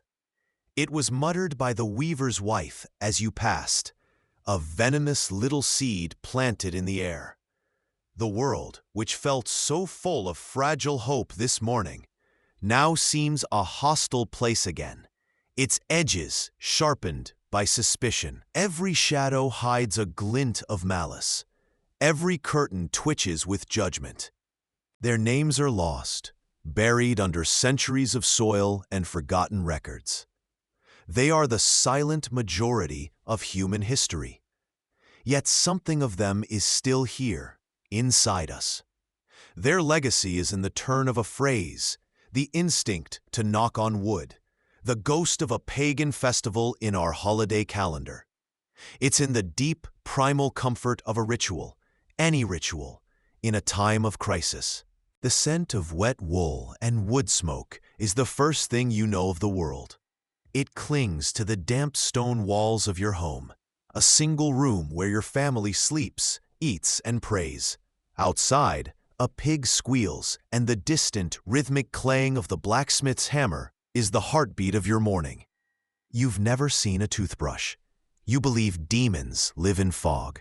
Your town blames goats for the plague. Welcome to the Middle Ages. This isn't a story of kings, queens, or knights in shining armor. Their lives are as distant to you as the stars. The sound of the death cart becomes a constant presence, its wheels creaking through the empty streets as the collectors, their faces masked, call out, "Bring out your dead." The very air seems toxic. You burn aromatic herbs. You hold flowers to your nose. You avoid your neighbors. But the plague is a phantom that slips through every defense. Why does it take one person and spare the one sleeping in the same bed? No one knows. They blame poisoned wells, bad alignments of the planets, or the local Jewish community unleashing horrific pogroms. A young woman's refusal would be a shameful defiance of her family's will, a disruption of a carefully arranged contract that secures the family's future. Her feelings are an irrelevant luxury. For a man, marriage is equally practical. He needs a wife to run the household, to spin and weave, to cook and preserve food, and most importantly, to produce heirs, preferably sons, who will work the land and carry on his name. A good wife is a cornerstone of his economic stability. If your ailment were a wet cough, it would be an excess of phlegm, cold and moist, to be treated with hot, dry herbs like pepper or ginger. A foul temper might be blamed on an excess of yellow bile, requiring a purgative to cleanse the choler from your system. Melancholy, that deep and abiding sadness, is the work of black bile, cold and dry, a humor linked to the earth and to autumn. This framework is not foolishness. It is a complete and complex system of thought that explains everything from personality to plague. It is in the foundations of our laws, in the cadence of our language, in the deep instinctual fear of a sudden fever. It's in the stubborn hope that tomorrow will be better than today. Every seed they planted in the hard, unforgiving earth, every prayer they whispered in terror or in hope, built the world we now stand in and so often take for granted. Their lives are finished, but their echo remains. It is the quiet, insistent heartbeat beneath the noise of our own time. The knock on your door comes not with the sharp rap of authority, but with a frantic, desperate drumming, a sound swallowed by the wind and the rain. You are already awake. You are always half awake, listening for the summons that rides the night.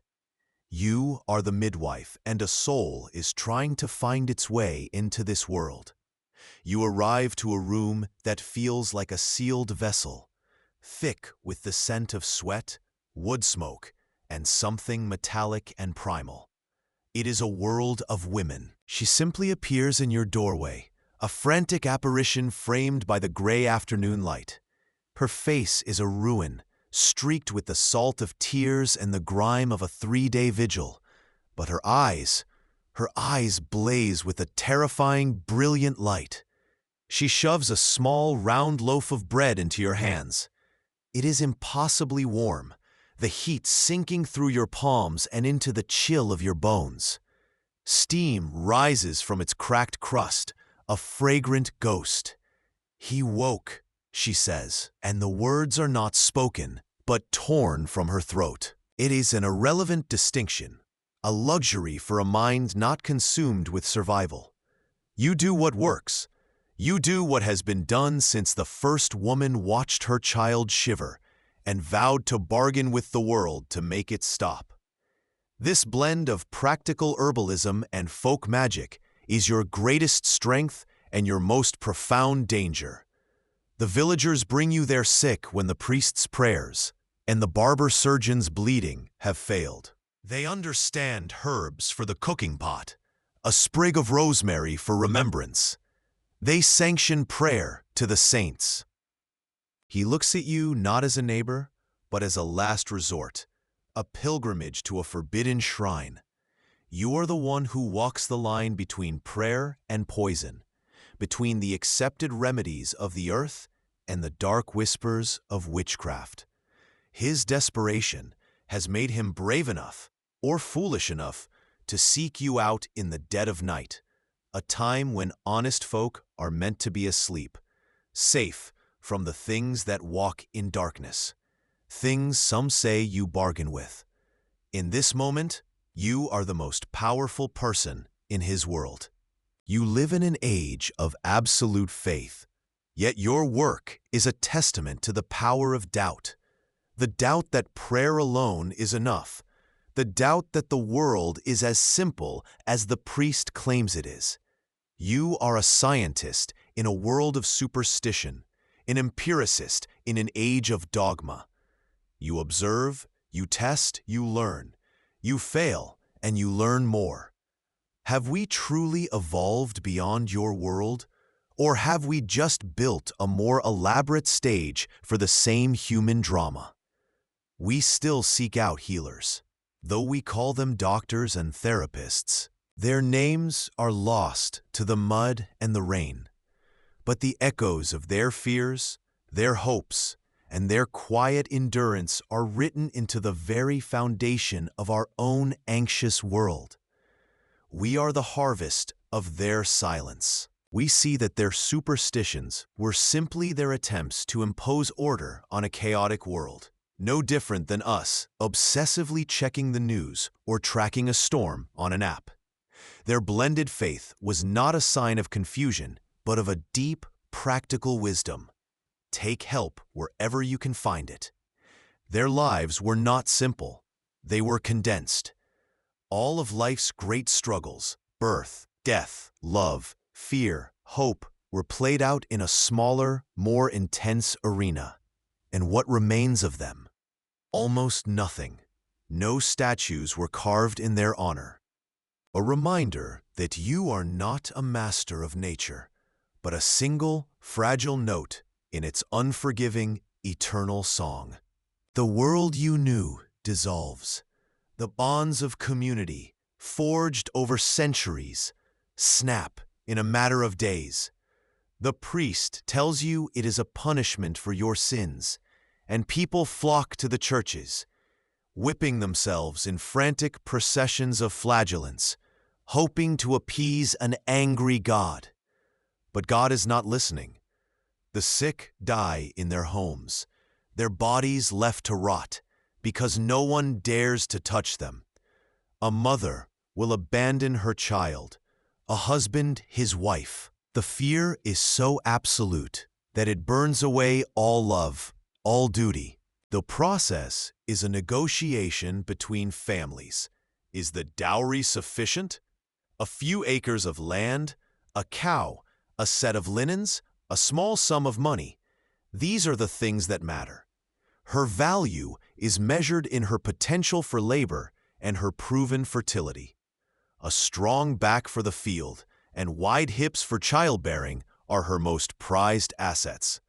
The church insists on the consent of both parties, but consent is a flexible concept. Sickness is a sign that this balance has been lost, A fever means you have an excess of blood, hot and moist. The cure seems obvious. You must be bled. The barber surgeon, whose skills extend from cutting hair to pulling teeth and letting blood, arrives with his lancet.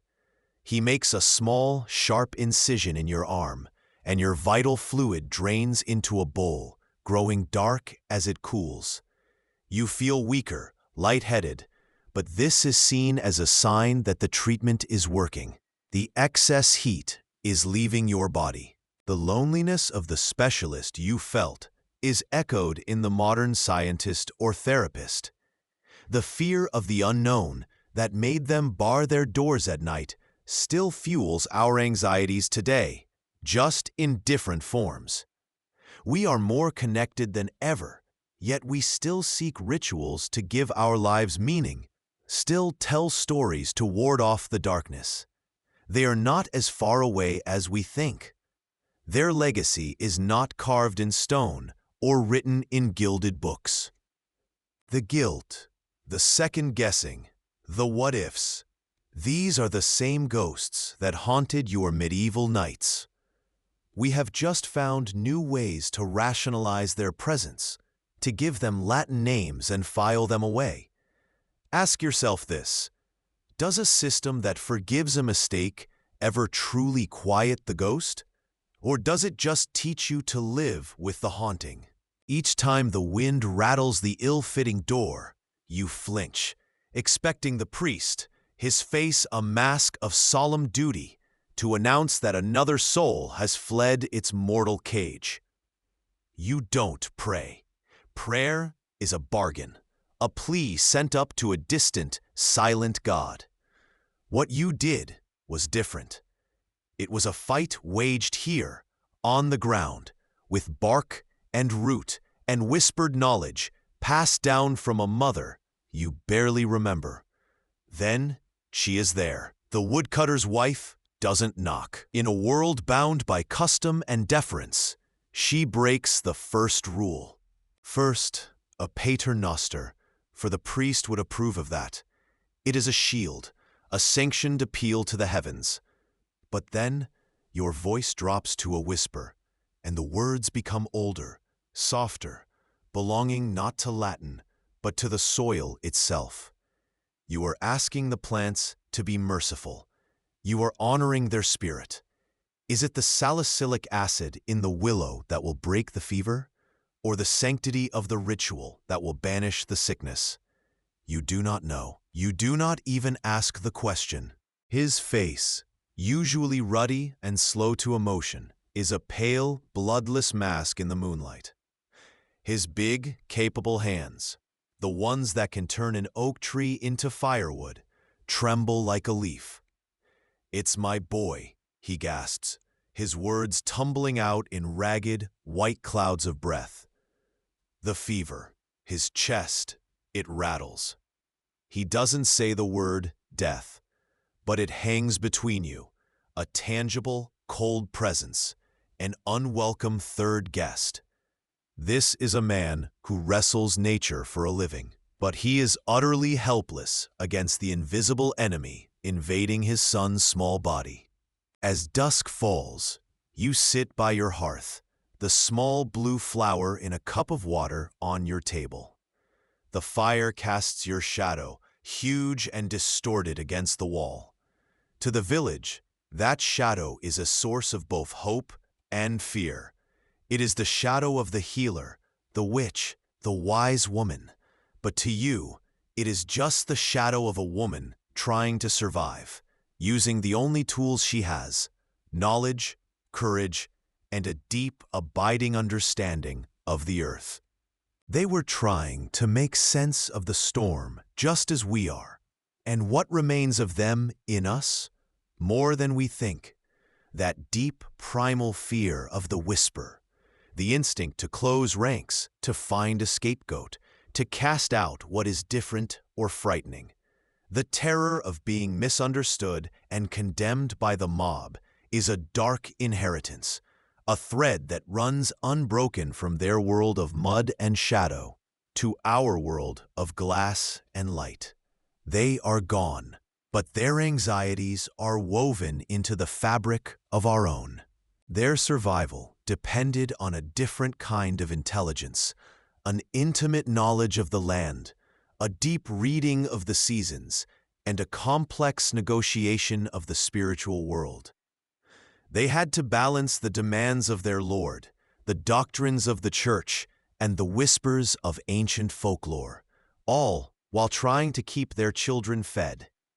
They navigated a world of overlapping truths, a skill we have perhaps lost in our age of sterile certainties. When we study these ordinary or vanished people, we find the origin of ourselves. Your health, your faith, your morality, it is all tied to the health of this small patch of land. Ask yourself, when the world offers you just enough to survive, but not enough to be good, do you share your last loaf of bread? Or do you bar the door and pray for forgiveness later? Your body still knows this rhythm, even if your mind has forgotten. The melancholy that descends with the shortening days, the lift of the spirit on a sudden sunny morning. These are not moods. They are the echoes of a deeper, older wisdom. Section 15. Facing the Plague. One day, a ship arrives from the south, or a traveler stumbles into the village, feverish and weak. And then it begins, a sickness unlike any you have ever known. It starts with a fever and aches, but then come the buboes, hard, painful swellings in the groin and armpits, turning black as they fill with blood and pus. This is the great pestilence, the Black Death. It is not a sickness, it is an apocalypse. It is God's judgment made manifest, a scythe cutting through the population with terrifying speed and indifference. Sex. Marriage as a contract. A girl does not dream of a white dress or a romantic partner. She dreams perhaps of a husband who is not cruel, who has a decent plot of land, and whose mother is not too demanding. Love is a theme for traveling troubadours and epic poems. It has very little to do with the grim reality of marriage. For a woman, marriage is the single most significant economic and social transaction of her life. It is the moment she passes from being her father's responsibility to being her husband's. Extra. Section 5. The body's humors. You feel a sickness coming on, a feverish heat, a deep ache in your bones, a cough that rattles your chest. Today, we would call it influenza, a virus to be fought with rest and medicine. But in your world, the enemy is not a germ. The enemy is within you. Your body is a vessel containing 4 essential fluids, or humors: blood, phlegm, yellow bile, and black bile. Health is the perfect balance of all 4, a delicate equilibrium that mirrors the 4 seasons and the 4 elements. A prayer was a shield. A charm was a lock on the door. They built their reality out of what they needed to believe to simply keep going. To see them as simple or ignorant is to miss the point entirely. They were master survivors, crafting meaning in a world that offered very little of it. When we study these ordinary, vanished people, we gain more than facts. We gain perspective. We see the raw materials of our own society, our own fears, our own hopes. It is a mark against your name that the priest might one day use in a sermon, a story that a fearful neighbor might twist into a formal accusation before the reeve. Our modern world is built on managing this failure. We have mortality and morbidity conferences, peer reviews, malpractice insurance. These are all systems designed to depersonalize failure, to frame it as a learning opportunity or a statistical probability. But for the grieving family, for the doctor who loses a patient, the feeling is just as raw. Section 7. When the fever breaks. For 3 days, the silence from the woodcutter's cottage is a living thing, a heavy stone pressing on the village. It is the silence of a held breath, the quiet dread before the tolling of a death bell. You go about your small routines. You mend a tear in your tunic, the needle passing through the coarse wool with a rhythmic whisper. You stir the thin pottage over your meager fire. The scent of wild garlic doing little to mask the cold damp of your home. In the stone mortar, the pestle crushes dried willow bark into a pale, fibrous powder. Thump, scrape, thump. Each motion is a memory, an echo of your mother and her mother before her, working at this same task with this same quiet desperation. You pour boiling water over a clutch of pungent thyme and hyssop in a wooden bowl. A sharp cleansing steam immediately fills the air, cutting through the smells of wood smoke and damp earth. It stings your eyes and clears your head. As you stir the infusion with a stick, you murmur the words. The floor is cold, unforgiving packed earth, and the air is thick with the ghosts of your work. Wood smoke, the sharp scent of dried yarrow, and the damp animal smell of wool. You don't ask who is there. You already know. It is always a man with fear in his eyes and a child's name on his lips. When you unlatch the simple wooden bar, the wind bites at you, a feral thing carrying the scent of coming rain and the sweet rot of fallen leaves. It's Thomas, the woodcutter. A simple, clean remedy could not possibly have the strength to battle a sickness this profound. To save her son, you must play the part she expects, the dealer in mysterious, vaguely dangerous things. You are an empiricist, but your work must be dressed in the costume of magic to be accepted. Was it faith that saved them when the fever finally broke at dawn? Or was it the quiet courage to abandon it just for one night in favor of the dark and dirty work of a woman who trusted the earth more than the heavens? When we look back at these ordinary, vanished people, we gain more than just facts about their lives. We gain a profound and unsettling sense of connection. We stop seeing them as simple, superstitious figures in a history book and start to see them as reflections of ourselves, living out the same human dramas under a crueler sky. Their desperate rituals, their fervent beliefs, their rigid social codes, we can begin to see them not as primitive ignorance, but as sophisticated tools for coping with a world of profound uncertainty and powerlessness. The aches in your back, the calluses on your hands, the gnawing uncertainty of tomorrow, these were their daily bread. What do we gain looking back at these lives lived in a perpetual state of quiet desperation? We gain a profound sense of humility. We, with our electric lights that banish the night and our medicine that holds death at bay, can easily look back with a sense of superiority. But their world, in its own way, was just as complex as ours. To let them wither in the cellar could mean the difference between life and death in March. A drought in July doesn't just mean a poor harvest. It means a winter of skeletal children. It means your neighbor, a good man in summer, might look at your stored grain with a hunger that eclipses the fear of God. You watch the sky not for its beauty, but for its intent. You feel the soil not for its texture, but for its willingness to give or to withhold. Winter is the season of darkness and waiting. The world shrinks to the size of your small, smoky hut. The work is indoors, mending tools, spinning wool, telling stories around the fire. It is a time of hunger, of sickness, and of fear, as you watch your stored food dwindle.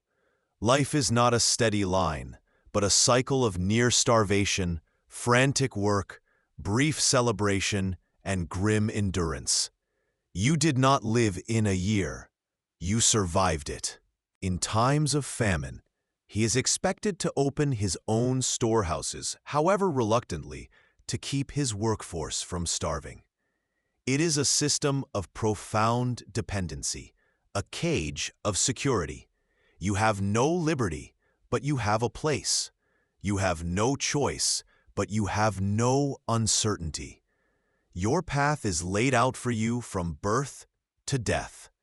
It raises a deeply uncomfortable question. Would you trade your freedom for that kind of absolute certainty? To be relieved of the terrifying burden of forging your own way in the world. Your life is not a linear progression of hours and minutes, but a cyclical rhythm of sacred duties and communal labor. Time is shared, experienced by everyone simultaneously. It is a river in which the entire village floats together. What would it be like to live without the tyranny of the minute, the second? To have your life measured not by personal deadlines, but by a shared, holy cadence that connects you to everyone, living and dead. Was it a cage or a comfort to never have to decide what to do next? Outside, the village sleeps under a blanket of stars, the same stars that watched over their ancestors and will watch over generations yet to come. The life you have lived, the one we have walked through tonight, feels both impossibly distant and deeply, achingly familiar. The single greatest truth we can take away from these lives is the sheer weight of their world. They lived in a state of profound uncertainty where every harvest, every birth, every winter was a gamble against oblivion. Their faith and their superstitions were not quaint beliefs. They were load-bearing walls against chaos. Two souls extinguished in one flickering tallow lamplight. You carry the ghosts of every patient you have lost. Each one is a stone in your pocket, a constant, heavy reminder of your limits. The farmer's boy with the summer sickness, the old weaver whose cough turned to blood, and now Elspeth and her nameless child. They are the heaviest stones yet. In a world that believes a sour mood can blight the corn, and a covetous glance can sicken a cow. But death under your care is never just a tragedy. It is potential evidence. A prayer for heaven tomorrow, or a poultice for a fever tonight. This silent, wary gaze he fixes upon you is the gaze of all established authority on that which it cannot control. It is the fear of the scribe for the storyteller, of the institution for the innovator. He turns, without another word, and pushes open the heavy oak door to his church, leaving you alone in the quiet judgment of the morning. You both know the pact. He will not burn you, and you will not let his people die. The small, smoky space of your hut is a world unto itself. Outside, the bells of the parish church mark the hours, a rigid, masculine tally of God's time. But in here, time is measured differently, in the slow infusion of herbs, the patient grinding of roots, the hushed rise and fall of a fever. You are back from the chill of the woods, and you work with a focused haste that is its own form of prayer. Your hands stained with dirt and berry juice move with an inherited certainty. You always are, sleeping with one ear open to the symphony of the village, the cough from the weaver's hut that deepens with each moon, the wail of a newborn that doesn't cease, the silence from a neighbor's home that lasts a day too long. You rise, not from a bed, but from a prickly straw pallet near the last glowing embers of the hearth, a weak, pulsing heart in the center of the dark. His breath is a shallow rasp, the devil's whisper, they say. You don't see a demon. You see a body fighting a war it is losing. You work by the low light, your movements economical and sure. You unstop a small clay pot. The poultice inside is a foul-smelling black paste of crushed herbs and charcoal.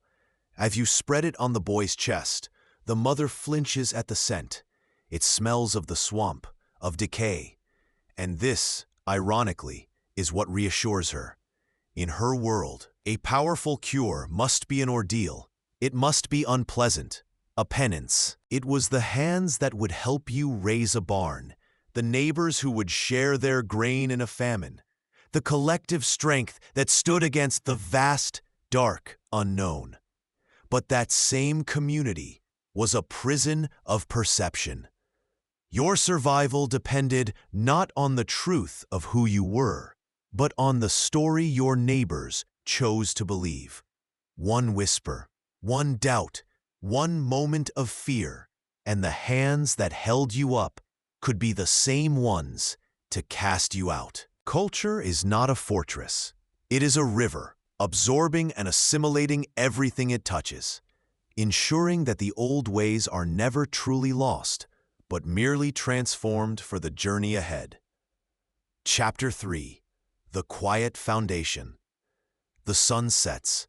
The single tallow candle sputters, casting long, dancing shadows that make the familiar corners of your home seem strange and menacing. The day's labor is done. The fears of the night begin. In this quiet moment, the life we have been living, this medieval life, draws to a close. There is a feast, a rare night of dancing, of too much ale, of bellies full for the first time in months. It is a frantic, almost desperate joy. Because you all know this is not a victory, merely a temporary truce. Now the real work begins. The gathering of the last roots and seeds before the ground freezes solid. The frantic preservation, salting, smoking, drying, pickling. Every choice is a gamble against the future. To eat the last of the apples now is a sweet, fleeting pleasure. Every able-bodied person, from the youngest child to the oldest grandparent, is in the fields from dawn until dusk, cutting, bundling, and bringing in the grain. It is a desperate, joyous rush, followed by raucous feasts, a brief moment of abundance and alcoholic release from the year's tension. Then comes autumn, a season of preparation for death. The days shorten, the air grows crisp. You are slaughtering livestock that you cannot afford to feed through the winter.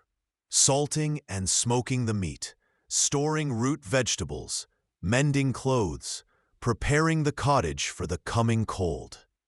You cannot leave the manor without his permission. You cannot marry your daughter to a man from another village without his consent, and usually a fee.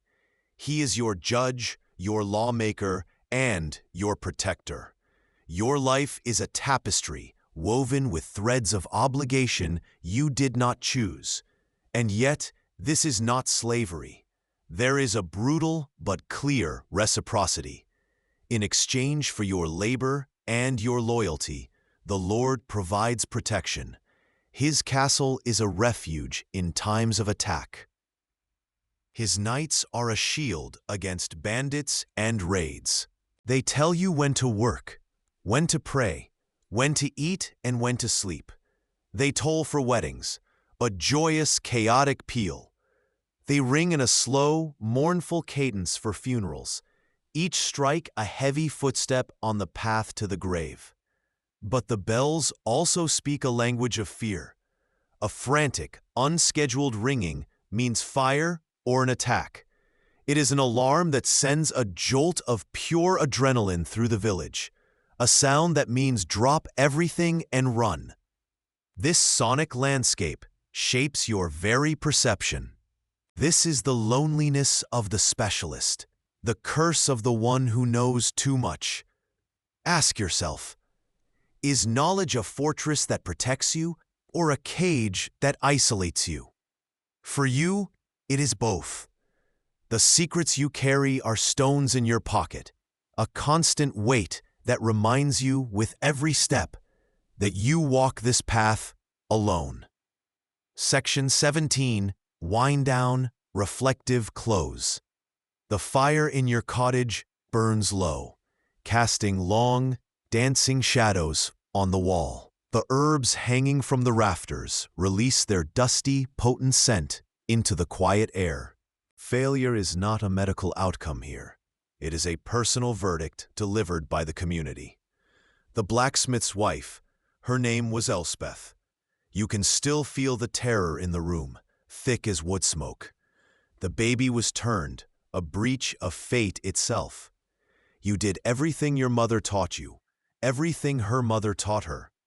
The turning, the pulling, the herbs meant to soothe the womb, the desperate prayers to Saint Margaret, patron of childbirth. But your hands were not enough. The blood was a tide you could not turn back. First the child's silence, then hers. A splinter of paganism that must be tolerated, for now, until the true faith is strong enough to pull it out. He holds the keys to paradise, a promise for the soul after the body has failed. You hold the knowledge that keeps the body from failing, that pushes the grave back one more day, one more harvest. In this small, damp corner of the world, this makes you competitors. His power is absolute, but abstract. Yours is conditional, but tangible. Ask yourself, which is more potent to a mother with a sick child? Your world reminds us that before the certainty of science, all medicine was an act of interpretation, a desperate, loving attempt to read the body's cryptic text. Au bihem. The sound that splits the night is not the howl of a wolf or the cry of an owl. It is the splintering crack of a fist on your cottage door. Not a polite rap, a sound reserved for daylight and tax collectors, but a frantic, desperate drumming that speaks of panic and the end of hope. You are already awake.